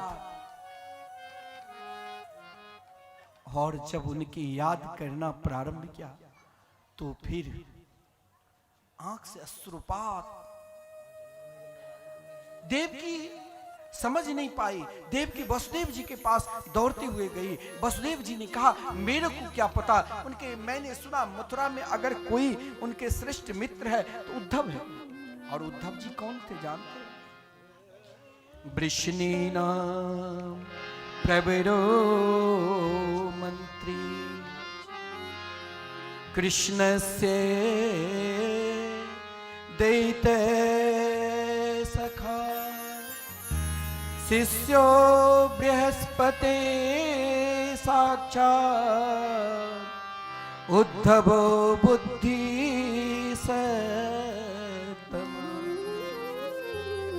श्रेष्ठ था, प्रधानमंत्री के पद पर थे। उद्धव जी के गुरु भी कोई ऐसा गुरु नहीं, लोभी गुरु, लालची चेला, और दोनों नरक में ठेलम ठेला। आजकल बहुत लोग बहुत चालाक से कहते हैं कि अरे महाराज हमने तो गुरु बना लिया अपनी माँ को, और क्या आपने कभी अपनी माँ को सही समय पर भोजन दिया, सम्मान किया? हमने अपने पिता को गुरु बना लिया, क्या आप अपने पिता को अनादर करते हैं? आजकल भारतवर्ष में अब तो गांव-गांव में, शहर में उन माताओं के रहने के लिए वृद्धाश्रम बन चुके हैं। हम खुश होते हैं कि मेरी माँ उस वृद्धाश्रम में रहेगी। उन संतान को धिक्कार है जो सर्वप्रथम गुरु बनकर मातृदेवो भव तुम्हें सुंदर शिक्षा दिया। हमारे आश्रम में बहुत कथा वाचक आते हैं और विश्वविख्यात श्री अनिरुद्धाचार्य जी 1.5 वर्ष तक लगातार वहां पर कथा की और उनका जो मुख्य जो कार्य है माताओं को रखना। ऐसे ऐसे माता आती थी दयनीय अवस्था में भी, और महाराज कई तो ऐसे भी आती है जिनके पास करोड़ों अरबों की संपत्ति है। और मैंने देखा एक आपस में चर्चा करते हुए कहा कि तुम बात करना, तुम बात करना, और कहा कि भाई महाराज ऐसे ऐसे लोग आते हैं कि 10 लाख लो लेकिन मेरी माँ को कभी आने नहीं देना। फिर वो डोकरी वहां सोचती है चलो अब यहाँ ठीक है आदर मिलेगा। फिर उसकी बहू कहती है कि कहीं फिर छोड़ ना दे, तो अपनी तरफ से फिर 5 लाख ये संभालो महाराज, लेकिन ये जाए नहीं। तब उन माता के अंदर भी दुख होता है कि भाई ऐसे पुत्र से ना पुत्र ही सही, क्यों नहीं सर्वस्व यहाँ दे। आज वही वृद्धाश्रम तीर्थ में, शहर में, गांव में, और हम एक तरफ भगवान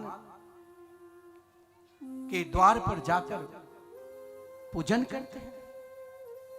यह हमने अभी तक गुरु को पहचाना है। लेकिन उद्धव जी के गुरुदेव कौन थे? उद्धव जी के गुरुदेव देवता के गुरु श्रीमान बृहस्पति जी, और ब्रह्मा भगवान ने 2 को, हम सब के अंदर एक बुद्धि है, लेकिन ब्रह्मा जी को अनेक बुद्धि दिया, 100 बुद्धि, और उद्धव जी के पास भी 100 बुद्धि है। ज्ञान के भंडार है, लेकिन कभी कभी ज्ञान उस तत्व को, उस प्रेम तत्व से अलग हो जाता है। प्रेम तत्व के अलग मार्ग है और ज्ञान तत्व के अलग मार्ग है। दोनों मार्ग अपने अपने में श्रेष्ठ है, लेकिन ज्ञान तत्व से अभिमान भी उत्पन्न होता है और प्रेम तत्व से दीनता उत्पन्न हो जाता है। अंतर यही है। कोई प्रेमी है तो सबको मुस्कुराकर सम्मान करेगा, कोई ज्ञानी है तो वो अपने ज्ञान के बल से कभी भगवान लग भी नहीं झुकेगा। उद्धव को भगवान ने अपनाया, उद्धव को भगवान ने प्रेम किया, उद्धव को भगवान ने हृदय से लगाया। और जब वसुदेव जी ने कहा उद्धव आज गुरुकुल से लौटकर कन्या आए, क्यों रो रहे हैं? मैंने सुना आज भी उन गोपियों की याद कर रहे हैं। जरा आप समझा कर पाओ, आज श्री कृष्ण के जन्मदिन, सब नाच रहे, गा रहे, उत्सव मना रहे हैं, और जिनके उत्सव वो अपने कक्ष में बैठकर रो रहे हैं। उद्धव जी ने श्री कृष्ण को हृदय से लगाया, चरणों में प्रणाम का मित्र किस बात लेकर दुखी हो? क्या हम मथुरा वासी लोगों से कोई तकलीफ हुई है? नहीं तो चलो मेरे साथ सीधे यमुना किनारे विश्राम घाट, जहां यमुना की धारा निरंतर बहती रहती है, जहां श्री कृष्ण निरंतर विराजमान, उन्हें विश्राम घाट पर पहुंचे और आपस में श्री कृष्ण और उद्धव की चर्चा चल रही। उसी समय एक कमल के पुष्प वृंदावन से प्रभावित होते हुए उन कुंजों के द्वारा वो पुष्प था, जिन पुष्प को उद्धव जी ने आज प्रातःकाल श्री कृष्ण के हाथ में दिया। श्री कृष्ण ने उन पुष्प को लेकर भी मुस्कुराए, पुष्प को मस्तक से लगाकर नासिका से लगाया, जो ही नासिका से लगाया मूर्छित हो गई। 10 मिनट तक आंख नहीं खोली। उद्धव जी विचलित हो गया। उद्धव जी ने बहुत देर के बाद श्री कृष्ण को जगाया, कहा कन्या क्या बात है, क्या मुझसे कोई गलती हो गई? उस पुष्प में कोई विकार था? कहा नहीं, उस पुष्प में प्रेम भरा था। वो पुष्प स्वयं श्री जी के द्वारा प्रदत्त पुष्प था। स्वयं राधा रानी ने कहा जाओ कन्या, पुष्प आज कन्या के जन्मदिन है, जरा मेरे तरफ से तुम उनके निकट। हे उद्धव, ये तो वृंदावन के पुष्प है। उद्धव एक बात कहूं, मैं किससे बताऊं अपना प्रेम, किससे कहूं? यहां तो हमसे सब ज्ञान के ही बात कर। आप भी कभी कभी मेरे पास बैठकर ज्ञान प्रकट करते हो, लेकिन उद्धव एक दिन आपने कहा था, कन्हैया आपके पास जो सब कुछ सर्वस्व है वो मुझे दे सकते हो। मेरे लिए तो सर्वस्व वृंदावन धाम, मेरे लिए सर्वस्व तो प्रेम है। मैं तुम्हें प्रेम दे सकता हूं, लेकिन मेरे पास नहीं है। बोले कहां? बोले उद्धव। अब यहां देखिए, भगवान ने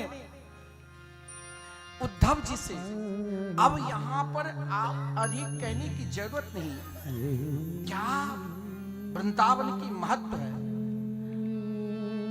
जिन परमात्मा, जिन गोविंद सारी दुनिया दर्शन करने के लिए ललायत रहते हैं, आज भगवान अपने से भी श्रेष्ठ वृंदावन को बताते हैं। और उद्धव जैसे ज्ञानी, जो धरातल में उनके समान कोई ज्ञानी नहीं, श्रेष्ठ बुद्धिमान नहीं, लेकिन भगवान ने आज जिन भगवान के दर्शन कराने के लिए महात्मा साधु संत भक्त किरदार के रूप में आकर कहते चलो मैं दर्शन करा, जिन भगवान के पीछे संपूर्ण शास्त्र, संपूर्ण ज्ञान, संपूर्ण ध्यान तैयार रहते हैं, लेकिन भगवान आज देखा उद्धव जी के पास सब कुछ है, लेकिन एक नहीं है, प्रेम नहीं है। और वो प्रेम के विद्यालय, विश्वविद्यालय तो ब्रज भूमि है।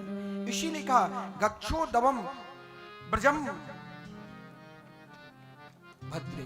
हे उद्धव, एक बार तुम वृंदावन जाओ। मैंने वृंदावन इसीलिए भेज रहा हूं, तुम वहां अपने प्रेम का, अपने ज्ञान का बखान वहां सुनाना। मेरे लिए वहां सब पागल बने होंगे। मैंने सबको धोखा देकर, मेरी मैया यशोदा किस अवस्था में होगी, जो एक पल भी मेरे बिना नहीं रहती। मेरे पिता नंद बाबा कैसे होंगे, जिसने मुझे उंगली पकड़ कर चलाया, जिसने मुझे कंधे पर बिठाया। तनिक भी मैं माखन नहीं खाता तो मैया यशोदा हजारों बेटी को बुला। एक बार मेरी मैया यशोदा बाबा नंद को आप समझाना, उन गोपियों को समझाना जिसके लिए मैं ही सब कुछ था। हे उद्धव, आप जो प्रेम को प्राप्त करना है तो वृंदावन जरूर हम सभी को एक बार आना चाहिए। वृंदावन के संतों ने तो यही प्रार्थना भी नित्य श्री जी से, राधा रानी से करती, अगर मुझे देना चाहती तो पास। उद्धव जी के लिए भी तो भगवान जब पत्र लिखा तो यही कहा, हे राधे वृषभान सुते ललिते, मैंने कौन कियो अपराध तिहारो, काढ़ दियो ब्रज मंडल तेना, अब और हो डंडे दियो कछु भारो, अपने कर ले हो कृपा कर दे हो, कुंज कुटीर यमुना के किनारे, ये जिए जानी कृपा की निधान, भई सो भई अब बेगी संहारो। एक भक्त का प्रार्थना आज भगवान की प्रार्थना पत्र में, क्योंकि उद्धव जी को अपना वस्त्र भी दे दिया, अपना पहने हुए माला भी दे दिया, जिस रथ से अक्रूर जी लाया था वो रथ भी दे दिया, लेकिन बेचैनी नहीं। भगवान उद्धव जी के पीछे पीछे जा रहे हैं और बार बार माता यशोदा, पिता उद्धव मैया को सुनइयो, तेरो लाला दुख पावे, तेरो लाला दुख पावे, उद्धव मैया लाला दुख पावे तेरो लाला दुख हो को न मुख धोवे ताते जल अचरा पोछ सुखावे को न मुख धोवे ताते जल अचरा पोछ सवारे माखन रोटी नाम न जाने हो माखन रोटी नाम न जाने कनुआ कहे मोए कोई ना पुकारे मैया को सुनियो तेरो लाला दुख पावे मैया को सुनियो तू मैया को सुनियो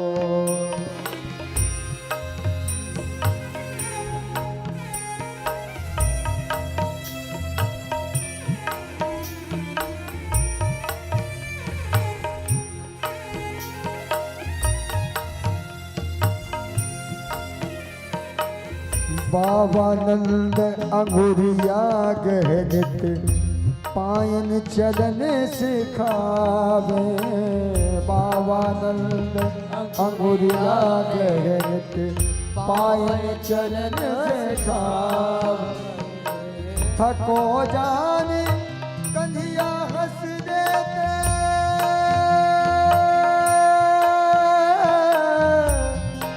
हो थको जाने कन्हैया हंस लेते दूर पहुँच और हिये से लिपटा मैया को सुनियो तेरो लाला दुख पावे मैया को सुनियो पूजो मैया को सुनियो पूजो मैया को सुनियो। इधर श्री कृष्ण के भाव और उधर उद्धव के भाव एक प्रेम में डूबे हैं तो एक ज्ञान के भंडार में खोए हुए हैं। उन भंडार को छुड़ाकर श्री कृष्ण उसे प्रेम में डुबाना चाहता। बोले मेरी मैया से भी मिलकर देखना क्या मिलेगा, वहां प्रेम रस मिलेगा, मेरे बाबा से भी मिलना और उन गोपियों से भी मिलकर आना। और उद्धव जी जब मथुरा से कुछ ही दूर पर आए तो वहां वृंदावन की दृश्य अलौकिक थी। वहां वृंदावन के दृश्य में उद्धव जी खो गए। वहां नन्हे नन्हे छोटे छोटे सखा खेलना छोड़कर उस मार्ग पर बैठकर कृष्ण के लिए पुकारता रहता था। कन्हैया आज परसों कहा था आज लौट कर आएंगे, लौट कर घर जाता। मैया से बोलता बरसों हो गए उनके लिए तो वर्षों अभी तक लौटे। माता यशोदा महल से कभी निकली नहीं। कृष्ण के याद में आंख की रोशनी मानो कृष्ण में ही समा चुकी थी। नंद बाबा कहीं भी महल से बाहर नहीं निकले, कृष्ण की याद में निरंतर रहा करते थे। उन सखाओं ने भी जब उद्धव को देखा तो उन सखाओं ने भी उद्धव के निकट तो गया, लगा कि मेरे कृष्ण आ रहे हैं, लेकिन जब उद्धव के निकट पहुंचा तो उन सखाओं को भी लगा कि मेरे कृष्ण नहीं है, मेरे कृष्ण तो मुझे मेरे को हृदय से लगाते। उन सखाओं ने भी उद्धव से बात नहीं की। उद्धव को लगा कि किस द्वार पर जाऊं, किस जगह पर जाऊं, तो उन सखाओं ने इशारा में कहा उस महल के निकट जाओ जिसने कृष्ण के लिए ही रो रही है और जिसने कृष्ण के लिए ही जिया है। जब उद्धव जी वहां पर पहुंचे, कभी लोग तो कहते हैं कि उद्धव जी का ज्ञान ब्रज में कोई काम नहीं किया। वहां एक करील के कांटे भी उद्धव को उपदेश दिया था कि ये प्रेम भूमि, ये ब्रज भूमि है, ये ब्रज भूमि को पहचानना भी उनकी कृपा नहीं। बोलते हैं उलझ कर वस्त्र में कांटे लगे ऊधों को समझाने उलझ कर वस्त्र में कांटे लगे ऊधों को समझाने। तुम्हारा ज्ञान पर्दा फाड़ देंगे ये प्रेम दीवाने। तुम्हारा ज्ञान पर्दा फाड़ देंगे ये प्रेम दीवाने। तो क्या है प्रेम जगत में सार, है प्रेम जगत में सार और कोई सार नहीं। है प्रेम जगत में सार और कोई सार नहीं। केवल केवल केवल वहां पर प्रेम ही प्रेम बचा है। प्रेम के सिवा कुछ है ही नहीं। वहां एक ही मार्ग है और उस मार्ग पर उद्धव जी आ चुके थे। अब केवल उस मार्ग को पहचानना है। लेकिन कहां गए? उस महल में जो कृष्ण के लिए ही जी रही थी। यशोदा जी तो केवल केवल केवल कृष्ण के लिए जी रही थी। उद्धव जी ने चरणों में प्रणाम किया, माला लेकर जाप कर रही थी और कहा, अरे तुम कौन हो, जरा धीरे से बुलाओ। आज मैंने जैसे तैसे अपने लाल को सुलाया। कभी चंदा के लिए रोते थे, कभी बहू के लिए। उद्धव जी का ज्ञान कहा वो तो मथुरा में है और यहाँ मैया तो कुछ और बोल रही है। कहा जरा दिखाओ। बोले क्या करो, ये तो मेरे लिए आभास।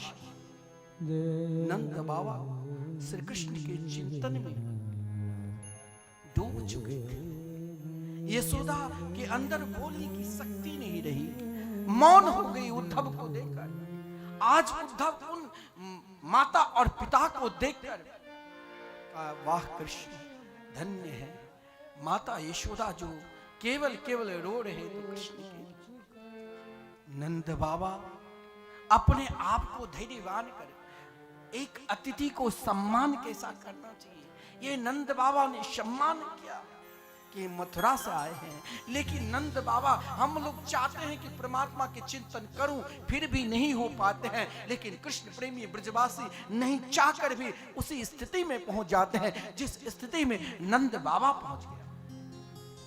नंद बाबा ने कहा, क्वचि दंगा महाभागा सखा न सुर नंदना। क्या मेरे सखा वसुदेव कुशल से तो है ना। अब महाराज जब वसुदेव की चर्चा की तो कहा, अच्छा हुआ कंस को मार दिया। ज्यों ही कंस की चर्चा की तो कृष्ण चर्चा भला कैसे छोड़। ज्यों ही कृष्ण चर्चा प्रारंभ की, कहा उद्धव मेरे को पता नहीं आप कृष्ण के सखा हो, कृष्ण मेरे लिए कुछ दिया है कि नहीं। वो तो मेरे पुत्र बनने के लिए, वो तो मेरा सौभाग्य था जो कुछ समय के लिए ही मेरा पुत्र बना। लेकिन मैं आपसे पूछता हूं, क्या वो कभी अपनी माता की याद करते हैं? क्या वो कभी अपने पिता की याद करते हैं? कभी इन गौओं की याद करते हैं? कभी इन ब्रज भूमि की याद करते हैं? अगर उद्धव ने कहा वो तो निरंतर हर पल इन ब्रजवासियों की याद करते करते उनके लिए रो रहे हैं। बोले जब याद करते हैं तो याद करने वाले के हृदय में मिलने की भी आकांक्षा होती है, मिलने की भी इच्छा होती है। तो क्या अप्यासति गोविंदा, वो क्या एक बार आ जाता और मैं उसे देख लेता और देखकर मैं अंतिम जीवन तक जी लेता। मैं केवल यही चाहता हूं उद्धव एक बार वो आ जाए और उन रूप माधुरी को हृदय में बैठाकर मैं अंतिम जीवन अंतिम श्वास तक जी। उद्धव जी का ज्ञान यहां गुदरी हो गई। काम नहीं कर रहा है, उस प्रेम में डूबने लगे। और जब उस प्रेम में डूबा तो उद्धव जी ने सोचा क्या समझाऊं क्या नहीं समझाऊं, कुछ मन बदलने के लिए कह दे, बाबा इस घर में क्यों बैठे हो, कभी जमुना किनारे चले जाओ, कभी काली दह पे चले जाओ, कभी बंसी बट पे चले जाओ, कभी गोवर्धन चला जाया करो। नंद बाबा ने कहा जो आप अब मुझे बता रहे हो वो सब करेंगे। मैं यमुना किनारे जाता हूँ तो लगता है वो चारण कर रहे हैं, मैं जब बंसी बट पे जाता हूँ तो लगता है वो बंसी बजा रहे हैं, जब मैं काली दह पर जाता हूँ तो देखता हूँ कि वो काली नाग के ऊपर मर्दन कर रहे हैं, जब मैं गोवर्धन जाता हूँ तो लगता है वो अपनी कनिष्ठा उंगली पर गिरिराज पर्वत उठा रखे। मैंने सब कुछ करके देख लिया। हे उद्धव, बार बार एक ही प्रश्न को दोहराते थे कि वो एक बार आएंगे। ये सुनकर उद्धव जी का ज्ञान काम नहीं करा। उद्धव जी अपने स्तर से सोचा कि श्री कृष्ण ने तो मुझे समझाने के लिए भेजा, अगर मैं समझाऊं नहीं तो मैं दोषी बन जाऊंगा, फिर मैंने क्यों आया।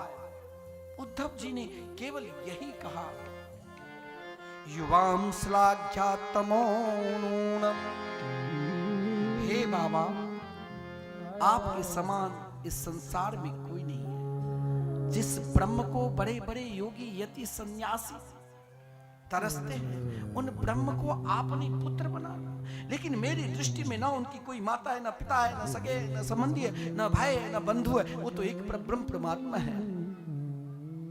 नंद बाबा ने उद्धव जी से बात करना छोड़ दिया और दो टूक शब्द में कहा, जिसके विषय में जिसे पता ही नहीं उससे बात नहीं करना चाहिए। और बार बार उद्धव जी ने नंद बाबा से कहा कि आप बहुत बड़े सौभाग्यशाली हैं। नंद बाबा ने कहा कि मुझे सौभाग्यशाली कर, कृष्ण जैसे पुत्र मिले और उससे अलग हो जाना, उन पिता को सौभाग्यशाली कहते हो। हे उद्धव, अगर तुम मुझे दुर्भाग्यशाली बोलते तो मेरे हृदय में अनेक प्रसन्नता होती। मुझसे अधिक इस संसार में दुर्भाग्यशाली कौन होगा जो श्री कृष्ण जैसे पुत्र को प्राप्त करो से अलग। नंद बाबा की स्थिति को देखकर उद्धव जी चुप है, शांत है। उद्धव जी बोलना उद्धव जी से नंद बाबा ने बंद कर दिया। यशोदा के अंदर वो अब शक्ति नहीं जो बोल सकती है। आंख से झरझर अश्रुपात, शरीर में रोमांच, और ये कहा गया है ये तीन चीज जिस व्यक्ति को होने लग जाए, मान लेना अगला जन्म परम प्रिय भगवान के सखा बनकर। जब आप भजन करते हो अपने आप शरीर में रोमांच आने लग जाए तो मान लेना कि मेरा भजन सार्थक हो। हमें पहचान मिल जाएगा कि हम कहां ब्रह्मलोक जाएंगे कि गोलोक जाएंगे कि स्वर्गलोक जाएंगे। भगवान के भजन करते करते वाणी अपने आप अवरुद्ध हो जाए और शरीर में रोमांच होने लगे और अपने आप अश्रुपात होने लगे, तो मानना कि अब हम उस प्रेम में डूबने वाले, हम सीधे भगवान के दिव्य धाम के रस प्राप्त करेंगे। और नंद बाबा की दशा तो यशोदा की तरह ही उस व्याकुलता में पहुंच गई। यशोदा केवल कृष्ण कृष्ण करके रोती हुई महाराज एक नजर से उद्धव की ओर कभी मुस्कुरा भी देती थी कृष्ण लीला को देखकर, लेकिन उद्धव जिस वस्त्र को पहनकर वृंदावन आए थे, मैया यशोदा कन्हैया की याद करती। इधर रात्रि हो चुकी थी और कोई सोए भी नहीं। उद्धव जी को आज नींद नहीं आ रही। प्रातःकाल निरूप्य दीपान समस्त ब्रजांगन ने दीपक जलाए और नित्य यशोदा नंद महल के प्रणाम करने के लिए आती। आज वही रथ देखा, रथ को देखकर सब आपस में यही चर्चा करने लग गई, अब यहाँ मथुरा में क्या बचा, क्या कौन आया है। लगता है कोई श्री कृष्ण के ही सखा आए होंगे, लेकिन यहाँ उसे मिलेगा क्या। हाँ, लगता है श्री कृष्ण इसीलिए भेजा होगा क्योंकि उनकी माता पिता सब है। और कहीं यह भी तो देखने के लिए नहीं भेजा होगा कि कहीं मेरे वियोग में वो गोपी सुरक्षित है कि मर चुकी। कहीं कंस को अब क्या चाहिए, अब तो यहाँ कुछ बचा ही नहीं। यह भाव लेकर आगे बढ़ने लगे। श्री कृष्ण के चिंतन करते हुए जा रही थी कि क्या ये कर्म की गति अति न्यारी, कौन इसे पहचान, कौन इसे ले। ये कर्म की गति को कोई नहीं पहचान सकता है। कर्म गते तारे नहीं करती, कर्म गते तारे नहीं करती।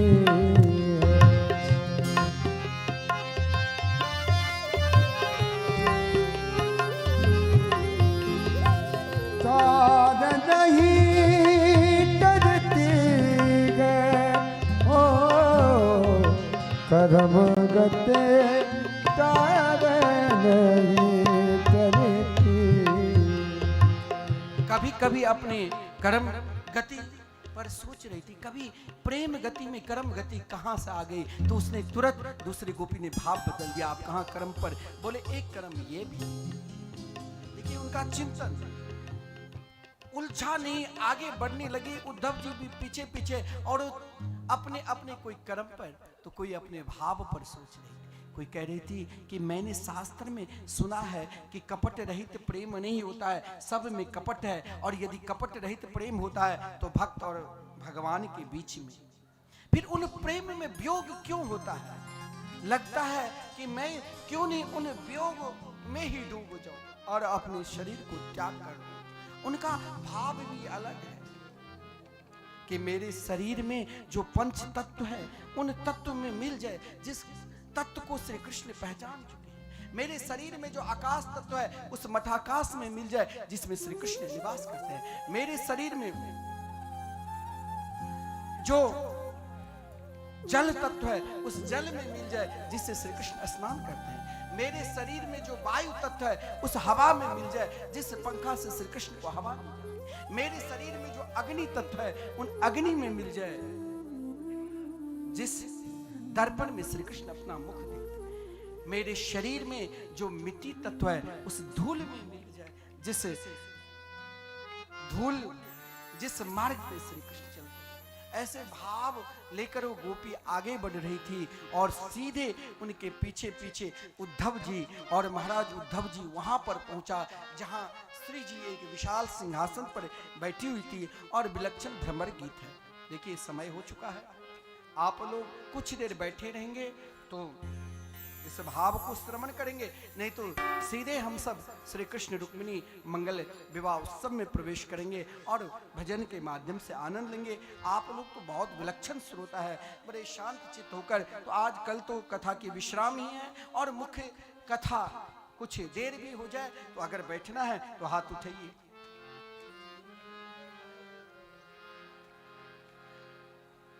श्री वृंदावन बिहारी लाल की जय। जब उन गोपियों ने आपस में चर्चा कर रही थी और वही चर्चा वहां स्थिर कर दिया, वहां रोक दिया जहां पर महाराज उन गोपियों ने देखा एक कौवा उड़ते हुए मथुरा की ओर जा रहे थे। उन काग को कहा ठहरो और रुको, हे काग तुम श्री कृष्ण के ही लगता है कोई सखा हो, सब में कृष्ण श्री कृष्ण को दे जाओ। कन्या से कहना किसी मालिक के मकान में आग लग जाए तो उन मालिक का क्या कर्तव्य है कि उस मकान में एक पशु जंजीर में बंधा हुआ है, क्या उस मालिक को खोल देना चाहिए कि नहीं। ये अपने मित्र, अपने सखा, अपने राजा जो मथुरा में राजा के रूप में विराजमान है उससे पूछना। महाराज कहने का तात्पर्य कह रही है मेरे शरीर ही महल है और जिस महल में एक आग लग चुके हैं, कौन सा विरागिनी रूपी आग, और वो आग में पशु कौन सा बंधा हुआ है तो प्राण रूपी पशु, जंजीर कौन सा है तो सांत्वना रूपी जंजीर। क्या कन्हैया आएंगे कि नहीं आएंगे। भ्रमर गीत भी बड़ा विलक्षण है, जो एक भ्रमर मडराते हुए श्री जी के चरणों में आया, उन भ्रमर को भी धिक्कारने लगे कि मुझे काले से नफरत हो चुकी। तुम पुष्प पर तब तक ही रहते हो जब तक उसमें सुगंध है। मानो उन भ्रमर ने कहा वो तो बहुत श्रेष्ठ है, कभी प्रेम में ऐश्वर्य भी आ जाता है। बोले मैंने उसे एक जन्म नहीं 3-3 जन्म की याद दिला दिया। शूर्पणखा ने प्रेम के लिए आगे बढ़ी तो नाक काट कर भगा। बाली ने प्रेम किया तो छुपके से उद्धार कर दिया। और राजा बलि ने उनके निकट प्रेम किया तो बोना बनकर, बामन बनकर सब कुछ ले लिया। तो भ्रमर ने कहा भूल जाओ उसे। कहा यही तो समस्या है, उसे भूलना भी चाहूं मगर भूल नहीं पाता। मेरा गोपाल गिरधारी जवानी से निराला है, मेरा गोपाल गिरधारी जमान से निराला है। रंगीला है, रसीला है, न घोड़ा है, न काला है, रंगीला है, रसीला है, न गोरा है, न काला है। कभी सपनों में आ जाए, कभी वो मुस्कुराता है। ये मोहन में निराला ढंग निकाला है। उद्धव जी वो दृश्य को देख रहे हैं और इधर भ्रमर को रास रासेश्वरी राधा रानी समझा रही है। उसे यही तो समस्या है, भूलना चाहता हूं फिर भी नहीं भूल पाता हूं। वो कभी सपने में भी आ जाते हैं और कभी रूपों से भी सामने भी आ जाते हैं। क्या करूं? अंत में उद्धव जी उन गोपियों के प्रेम को देखकर स्वयं उस प्रेम में खो गए और उन प्रेम में क्या मांगा, क्या लिया और क्या लेकर रह गया। उन प्रेम में उन गोपियों की चरण धूल मस्तक पर लगाए और उन गोपियों की चरण धूल को ही मस्तक में ना प्रार्थना भी की श्री जी से, अब मुझे भी इस प्रेम में डुबो। वृंदावन की तत्व को पहचानने के लिए रास रासेश्वरी राधा रानी की कृपा भी अति आवश्यक है। इसीलिए उद्धव जी ने कहा आशा मोहो चरण रेणु जुषा महम स्या वृंदावने किमपि गुल्मलतोष धीना। उद्धव जी ने कहा केवल केवल मुझे इन ब्रज की लता पता घास, और आज भी उद्धव जी जैसे राज गोवर्धन में बड़े बड़े नाम जापक को दर्शन भी देते और कृपा भी करते हैं।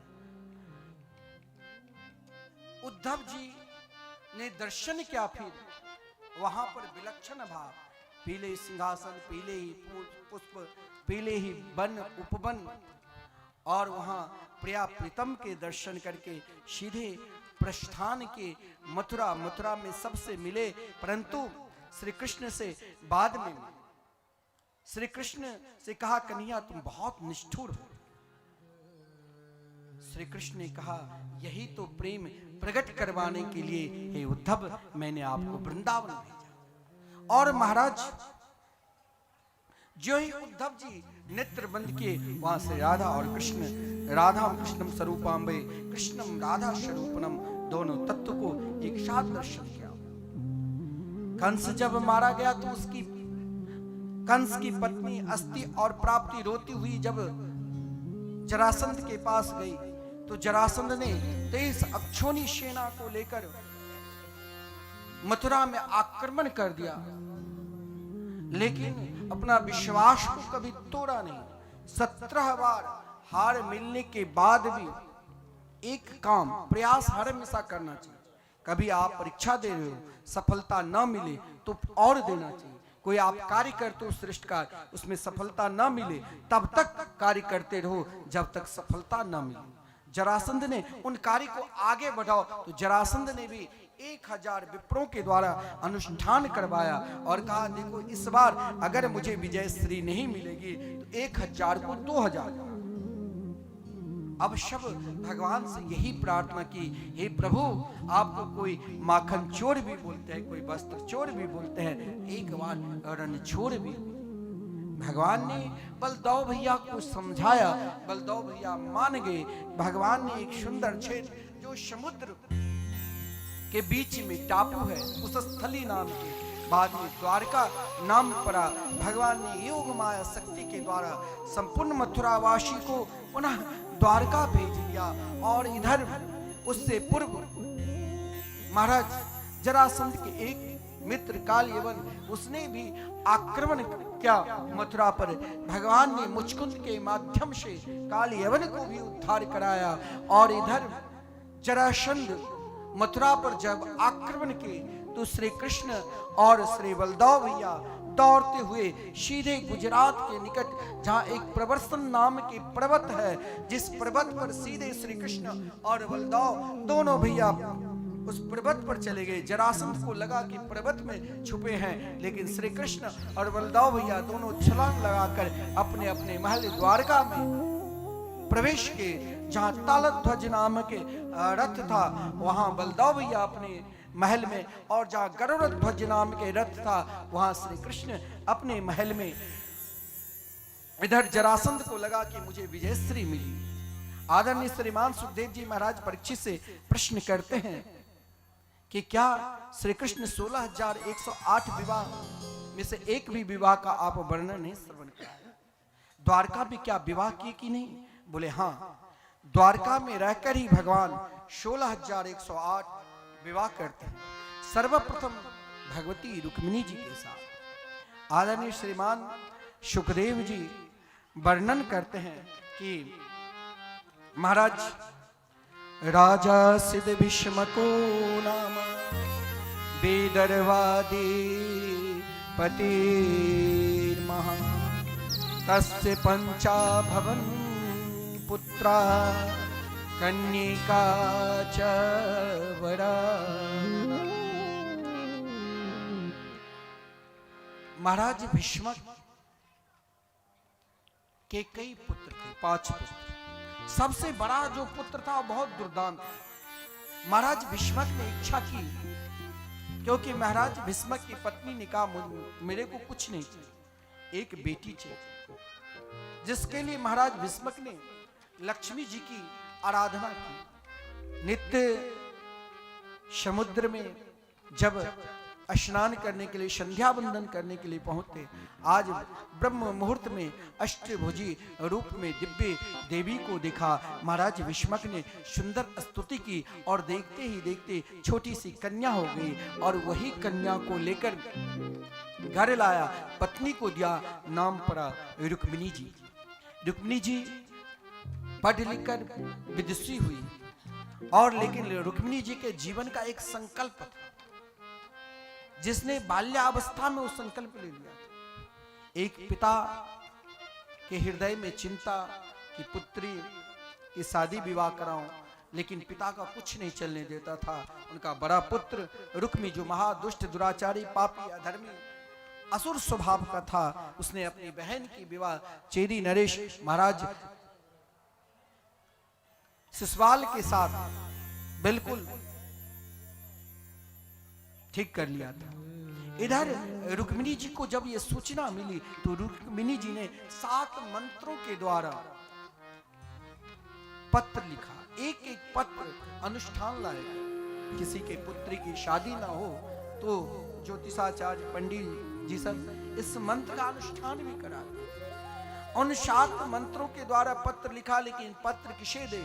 उस महल में ज्ञानदेव नाम के ब्राह्मण नित्य आया करते थे, जिन ब्राह्मण को महाराज अपना पुरोहित माना करते थे, लेकिन रुक्मिणी जी अपना पिता की तरह उनको निरंतर आदर सत्कार करती थी। आज रुक्मिणी जी को उदास देखकर पूछा, बेटी क्यों उदास? रुक्मिणी जी ने पत्र दिया और सारी घटना भी बता दी। कहा लो पत्र, और ब्राह्मण देव चले दिए। ब्राह्मण देव सीधे द्वारका प्रस्थान किए, क्योंकि मार्ग में जब थक कर सो गए थे, भगवान ने योग माया को आदेश दिया और जगह तो अपने आप द्वारका में। और जब द्वारका में पहुंचा तो लोगों से पूछा, द्वारकाधीश के महल कौन? किससे पूछ रहे हैं? जो स्वयं द्वारकाधीश थे। द्वारकाधीश ने ब्राह्मण देव को आदर से बैठाया और आदर के साथ ब्राह्मण देव ने पत्र भी दिया। उन पत्र में भाव भी देखो, तरफ का एक भाव होना चाहिए, एक पुकार का भाव होना चाहिए, एक समर्पित का भाव होना चाहिए, एक निष्ठा का भाव होना चाहिए, एक अनंता का भाव होना चाहिए। उन बताम ते निर्वेश कर्ण विवरे हर तोंग तापम रूपम दृशाम दृशिमताम अखिलार्थ लाभम त्वयच्युता विशति चित्रमापत्रपम में। जीवन में अगर किसी को भी पहचानना है तो उनके विषय में सुनो, उनके गुण भी देखो, उनकी विशेषता भी देखो, उनकी सोच भी देखो और उनकी समझदारी भी देखो। यहां रुक्मिणी जी ने कहा, मैंने तो आपको देखा नहीं, केवल आपके विषय में सुना। ये भक्ति के परम श्रेष्ठ और प्रथम चरण है कि भगवान को पहचानने के लिए उनकी कथा को श्रवण करो। रुक्मिणी जी ने कहा कि सिंह के भाग अगर सियार ले जाए तो सिंह की अप्रतिष्ठा होगी। रुक्मिणी जी ने पत्र के साथ प्रश्न भी है, उत्तर भी है कि प्रभु प्रथा है हमारी, सबके अपनी अपनी प्रथा होती है, हम सबकी भी प्रथा है, हर व्यक्ति के कोई ना कोई प्रथा है। रुक्मिणी जी भी अपनी प्रथा के अनुसार कह रही है कि गांव के बगल में देवी की मंदिर है, जब मैं पूजा करने के लिए जाऊंगी वहां पर अब आ जा। इधर भगवान ने पत्र लिया, ब्राह्मण देव को रथ पर बैठाए, मार्ग में चल दिया। बलदाव भैया ने कहा कहां जा रहे हो? बोले वहीं पर। बोले कहां? बोले रुक्मिणी जी के स्वयंवर में। बलदाव भैया भी 4 अक्षोणी सेना लेकर चले दिए। इधर रुक्मिणी जी व्याकुल है, ब्राह्मण देव अभी तक आए नहीं और पुकार रही है, क्या कब आएगा मेरा सावरिया, कब आएगा मेरा सावरिया। जाने कब आएगा मुझे अपना बनाएगा, जाने कब आएगा मेरे आंसू पोंछ कर मुझे गले लगाएगा। कब आएगा मेरा सावरिया, कब आएगा मेरा सावरिया, कब आएगा मेरा सावरिया, कब आएगा मेरा सावरिया।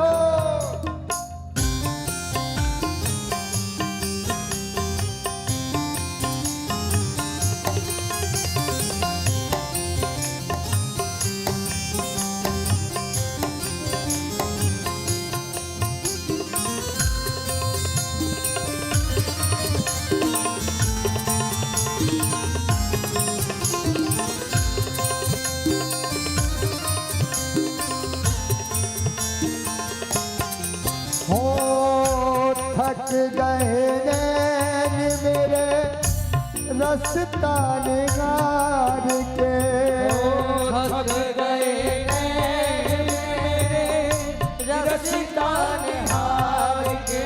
हो प्यासी प्यासी अखियों में सपने बहार के, प्यासी प्यासी अखियों में सपने बहार के। जीवन बन जाएगा जब कान्हा आएगा, जीवन बन जाएगा जब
तुझसे उम्मीद मुझे तेरा ही सहारा है। निर्बल गरीब हूँ मैं, कोई ना हमारा है। निर्बल गरीब हूँ मैं, कोई ना हमारा है। कब तक बहलाएगा, कब तक तरफाएगा, कब तक बहलाएगा, कब तक तरफाएगा। मेरे आंसू पहुँच कर मुझे गले लगाएगा। मेरे आंसू पहुँच कर मुझे गले लगाएगा। कब आएगा मेरा सावरिया, कब आएगा मेरा सावरिया, कब आएगा मेरा सावरिया, कब आएगा मेरा सावरिया। जाने कब आएगा, मुझे अपना बनाएगा। जाने कब आएगा, मुझे अपना बनाएगा। मेरे आंसू पहुँच कर मुझे गले लगाएगा। मेरे आंसू पहुँच कर मुझे गले लगाएगा।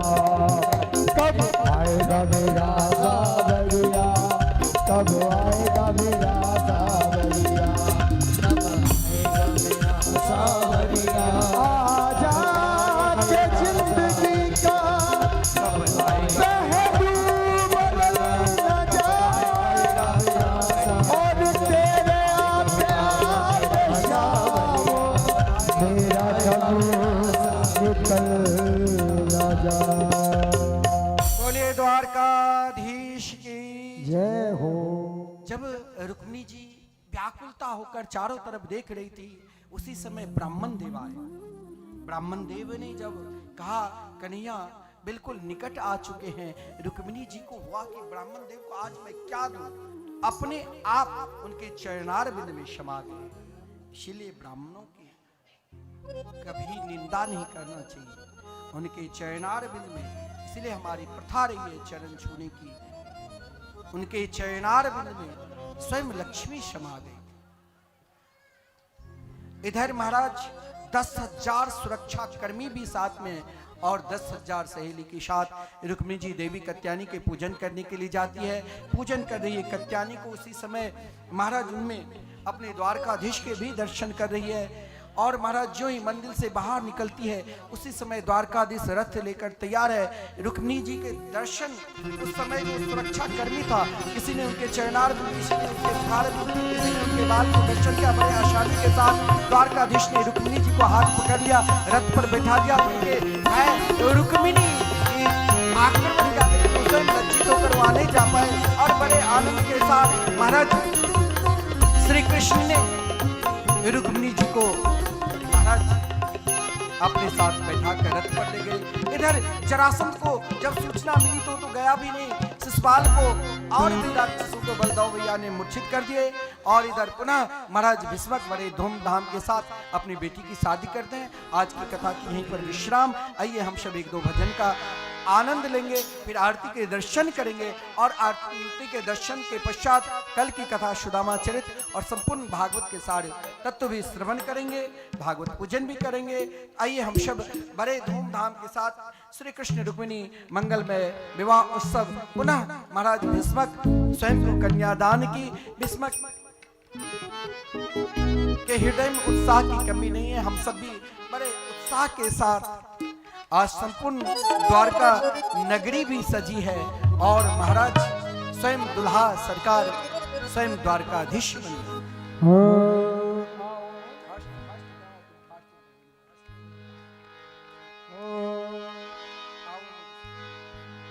आओ मेरी सखियों मुझे मेहंदी लगा दो, मेहंदी लगा दो मुझे ऐसी सजा दो, मुझे श्याम सुंदर की दुल्हन बना दो, मुझे श्याम सुंदर की दुल्हन बना दो। आओ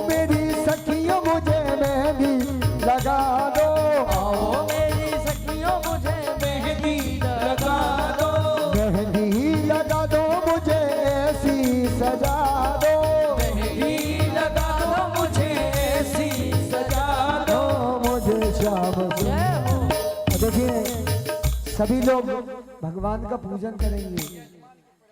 पहले यजमान जी, फिर उसके बाद में आप लोग, क्योंकि जैसे कन्यादान करते हैं हम कन्यादान, उसी तरीके से सब पैर पूजेंगे बड़े भाव से, और यही कहते हुए क्या, हो मुझे श्याम सुंदर की दुल्हन बना दो, मुझे श्याम सुंदर की दुल्हन बना दो। आओ मेरी सखियों मुझे मेहंदी लगा दो, आओ मेरी सखियों मुझे मेहंदी लगा दो, मेहंदी लगा दो मुझे ऐसी सजा दो, मेहंदी लगा दो मुझे ऐसी सजा दो। हो मुझे श्याम सुंदर की दुल्हन बना दो, मुझे श्याम सुंदर की दुल्हन बना दो।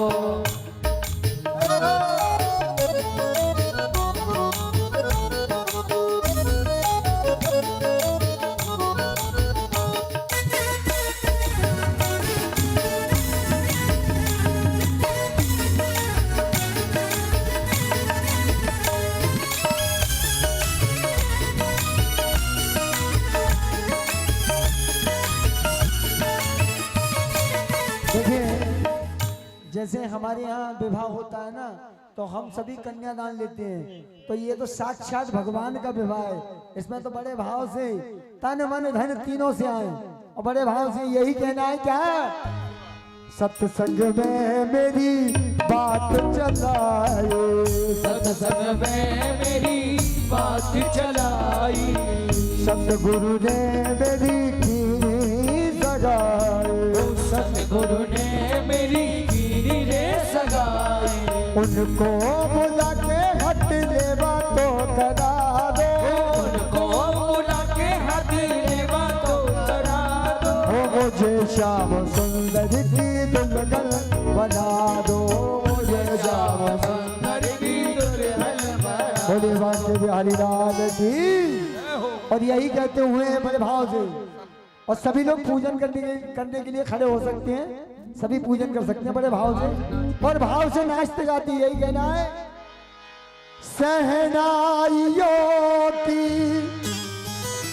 सदा कह रही है, खुशी की मुबारक घड़ी आ रही है,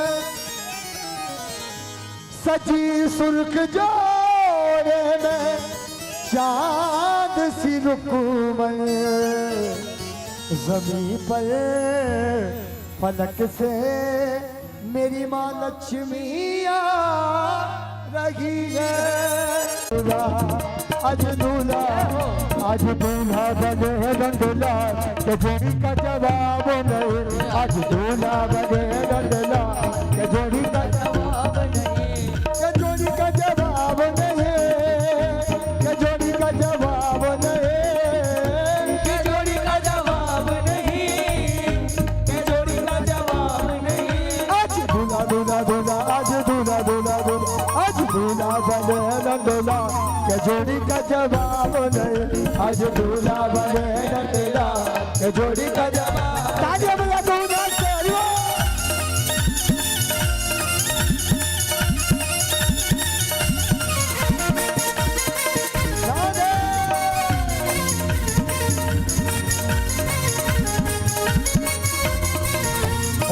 रुकमन मेरी सीधी सादी, रुकमन मेरी सीधी सादी, ओ सीधी सादी, देखो सीधी सादी, सीधी सादी देखो सीधी सादी। ओ रुकमन मेरी सीधी सादी, रुकमन मेरी। सीधी सादी।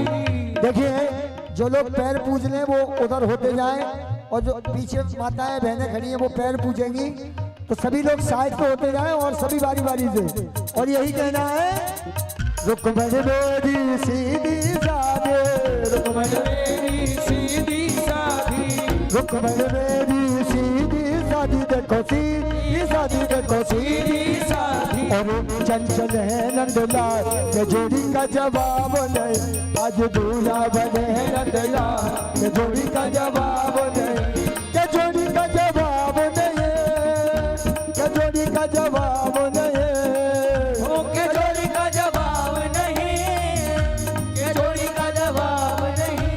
दूल्हा दूल्हा दूल्हा आज दूल्हा दूल्हा दूल्हा दूल्हा बने नंदलाल के जोड़ी का जवाब नहीं आज दूल्हा बने नंदलाल के जोड़ी का जवाब नहीं। जय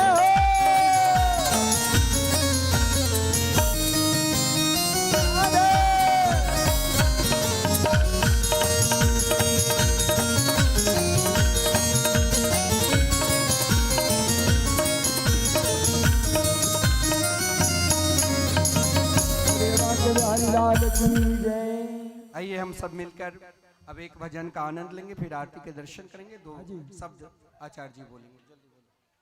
श्री राधे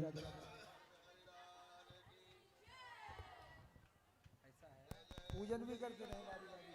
राधे श्याम हरि ओम। जय श्री राधे बोल वृंदावन बिहारी लाल की जय हो। बोल द्वारकाधीश भगवान की जय हो। जय श्री राधे। राधे आज बड़े हर्ष का विषय है। आज षष्ठम दिवस के बड़े धूमधाम से हम रुक्मिणी मंगल विवाह की उत्सव मना रहे हैं। और महाराज श्री के यहाँ जो सेवा प्रकल्प चल रहा है, जिन लोगों ने दान दाताओं ने सेवा दी है, हमारे YouTube मिथिला कुंज YouTube चैनल के माध्यम से भी दान दाताओं ने जिनने सेवा दी है, और यहाँ उपस्थित पंडाल में जिन भक्तों ने दान सेवा की है, तो वो सब धन्यवाद के पात्र हैं। श्री राजकुमार झा 5100 रुपए दिया है। एक श्लोक की सेवा, ये नरवार के हैं राजकुमार झा जी। ये इनके लिए जोरदार से ताली की सेवा करें राजकुमार झा के लिए। श्री चंद्रदेव झा ये 2100 रुपए संकीर्तन के लिए, इनके लिए सांगी, ये ग्राम सांगी के हैं, इनके लिए भी जोरदार का ताली से स्वागत करें। श्री स्वर्गीय श्री जगन्नाथ जी झा नरुहार मधुबनी संत सेवा के लिए 2100 रुपए का सहयोग दिया है। और श्री अनिल राय नरुहार भागवत सेवा के लिए 1 ईंट का दान किया है 1100 रुपए देकर। और श्री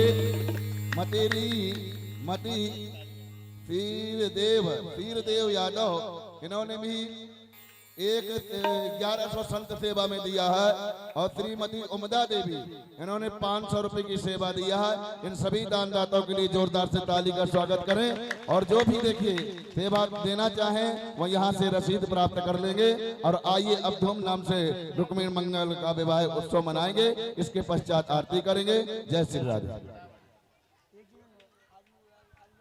ज्वाला मालिनी एक भजन का हम सब आनंद लेते हुए फिर आरती के दर्शन।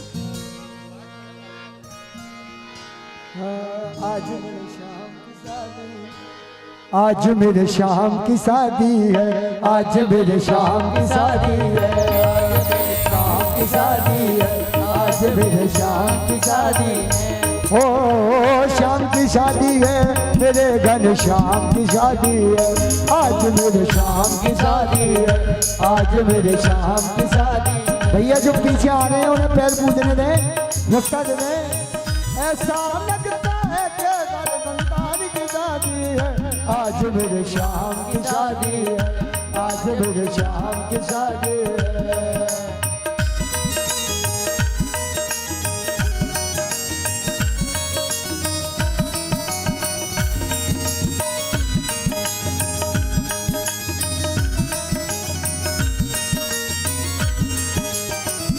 खुशी से झूमे गावन मिला रुक्मणी को कृष्ण, खुशी से झूमे गावन मिला रुक्मणी को कृष्ण। आज देखो खुशियाँ हैं, मन में खुशियाँ हैं,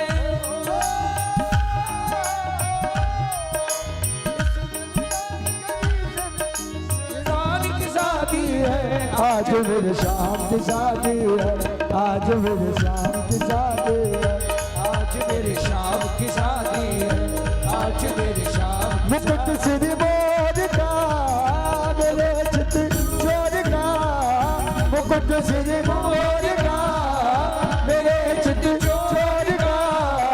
दो दा दा दा दा दा, दो दा दा दा दा दा, दो दा दा सरकार।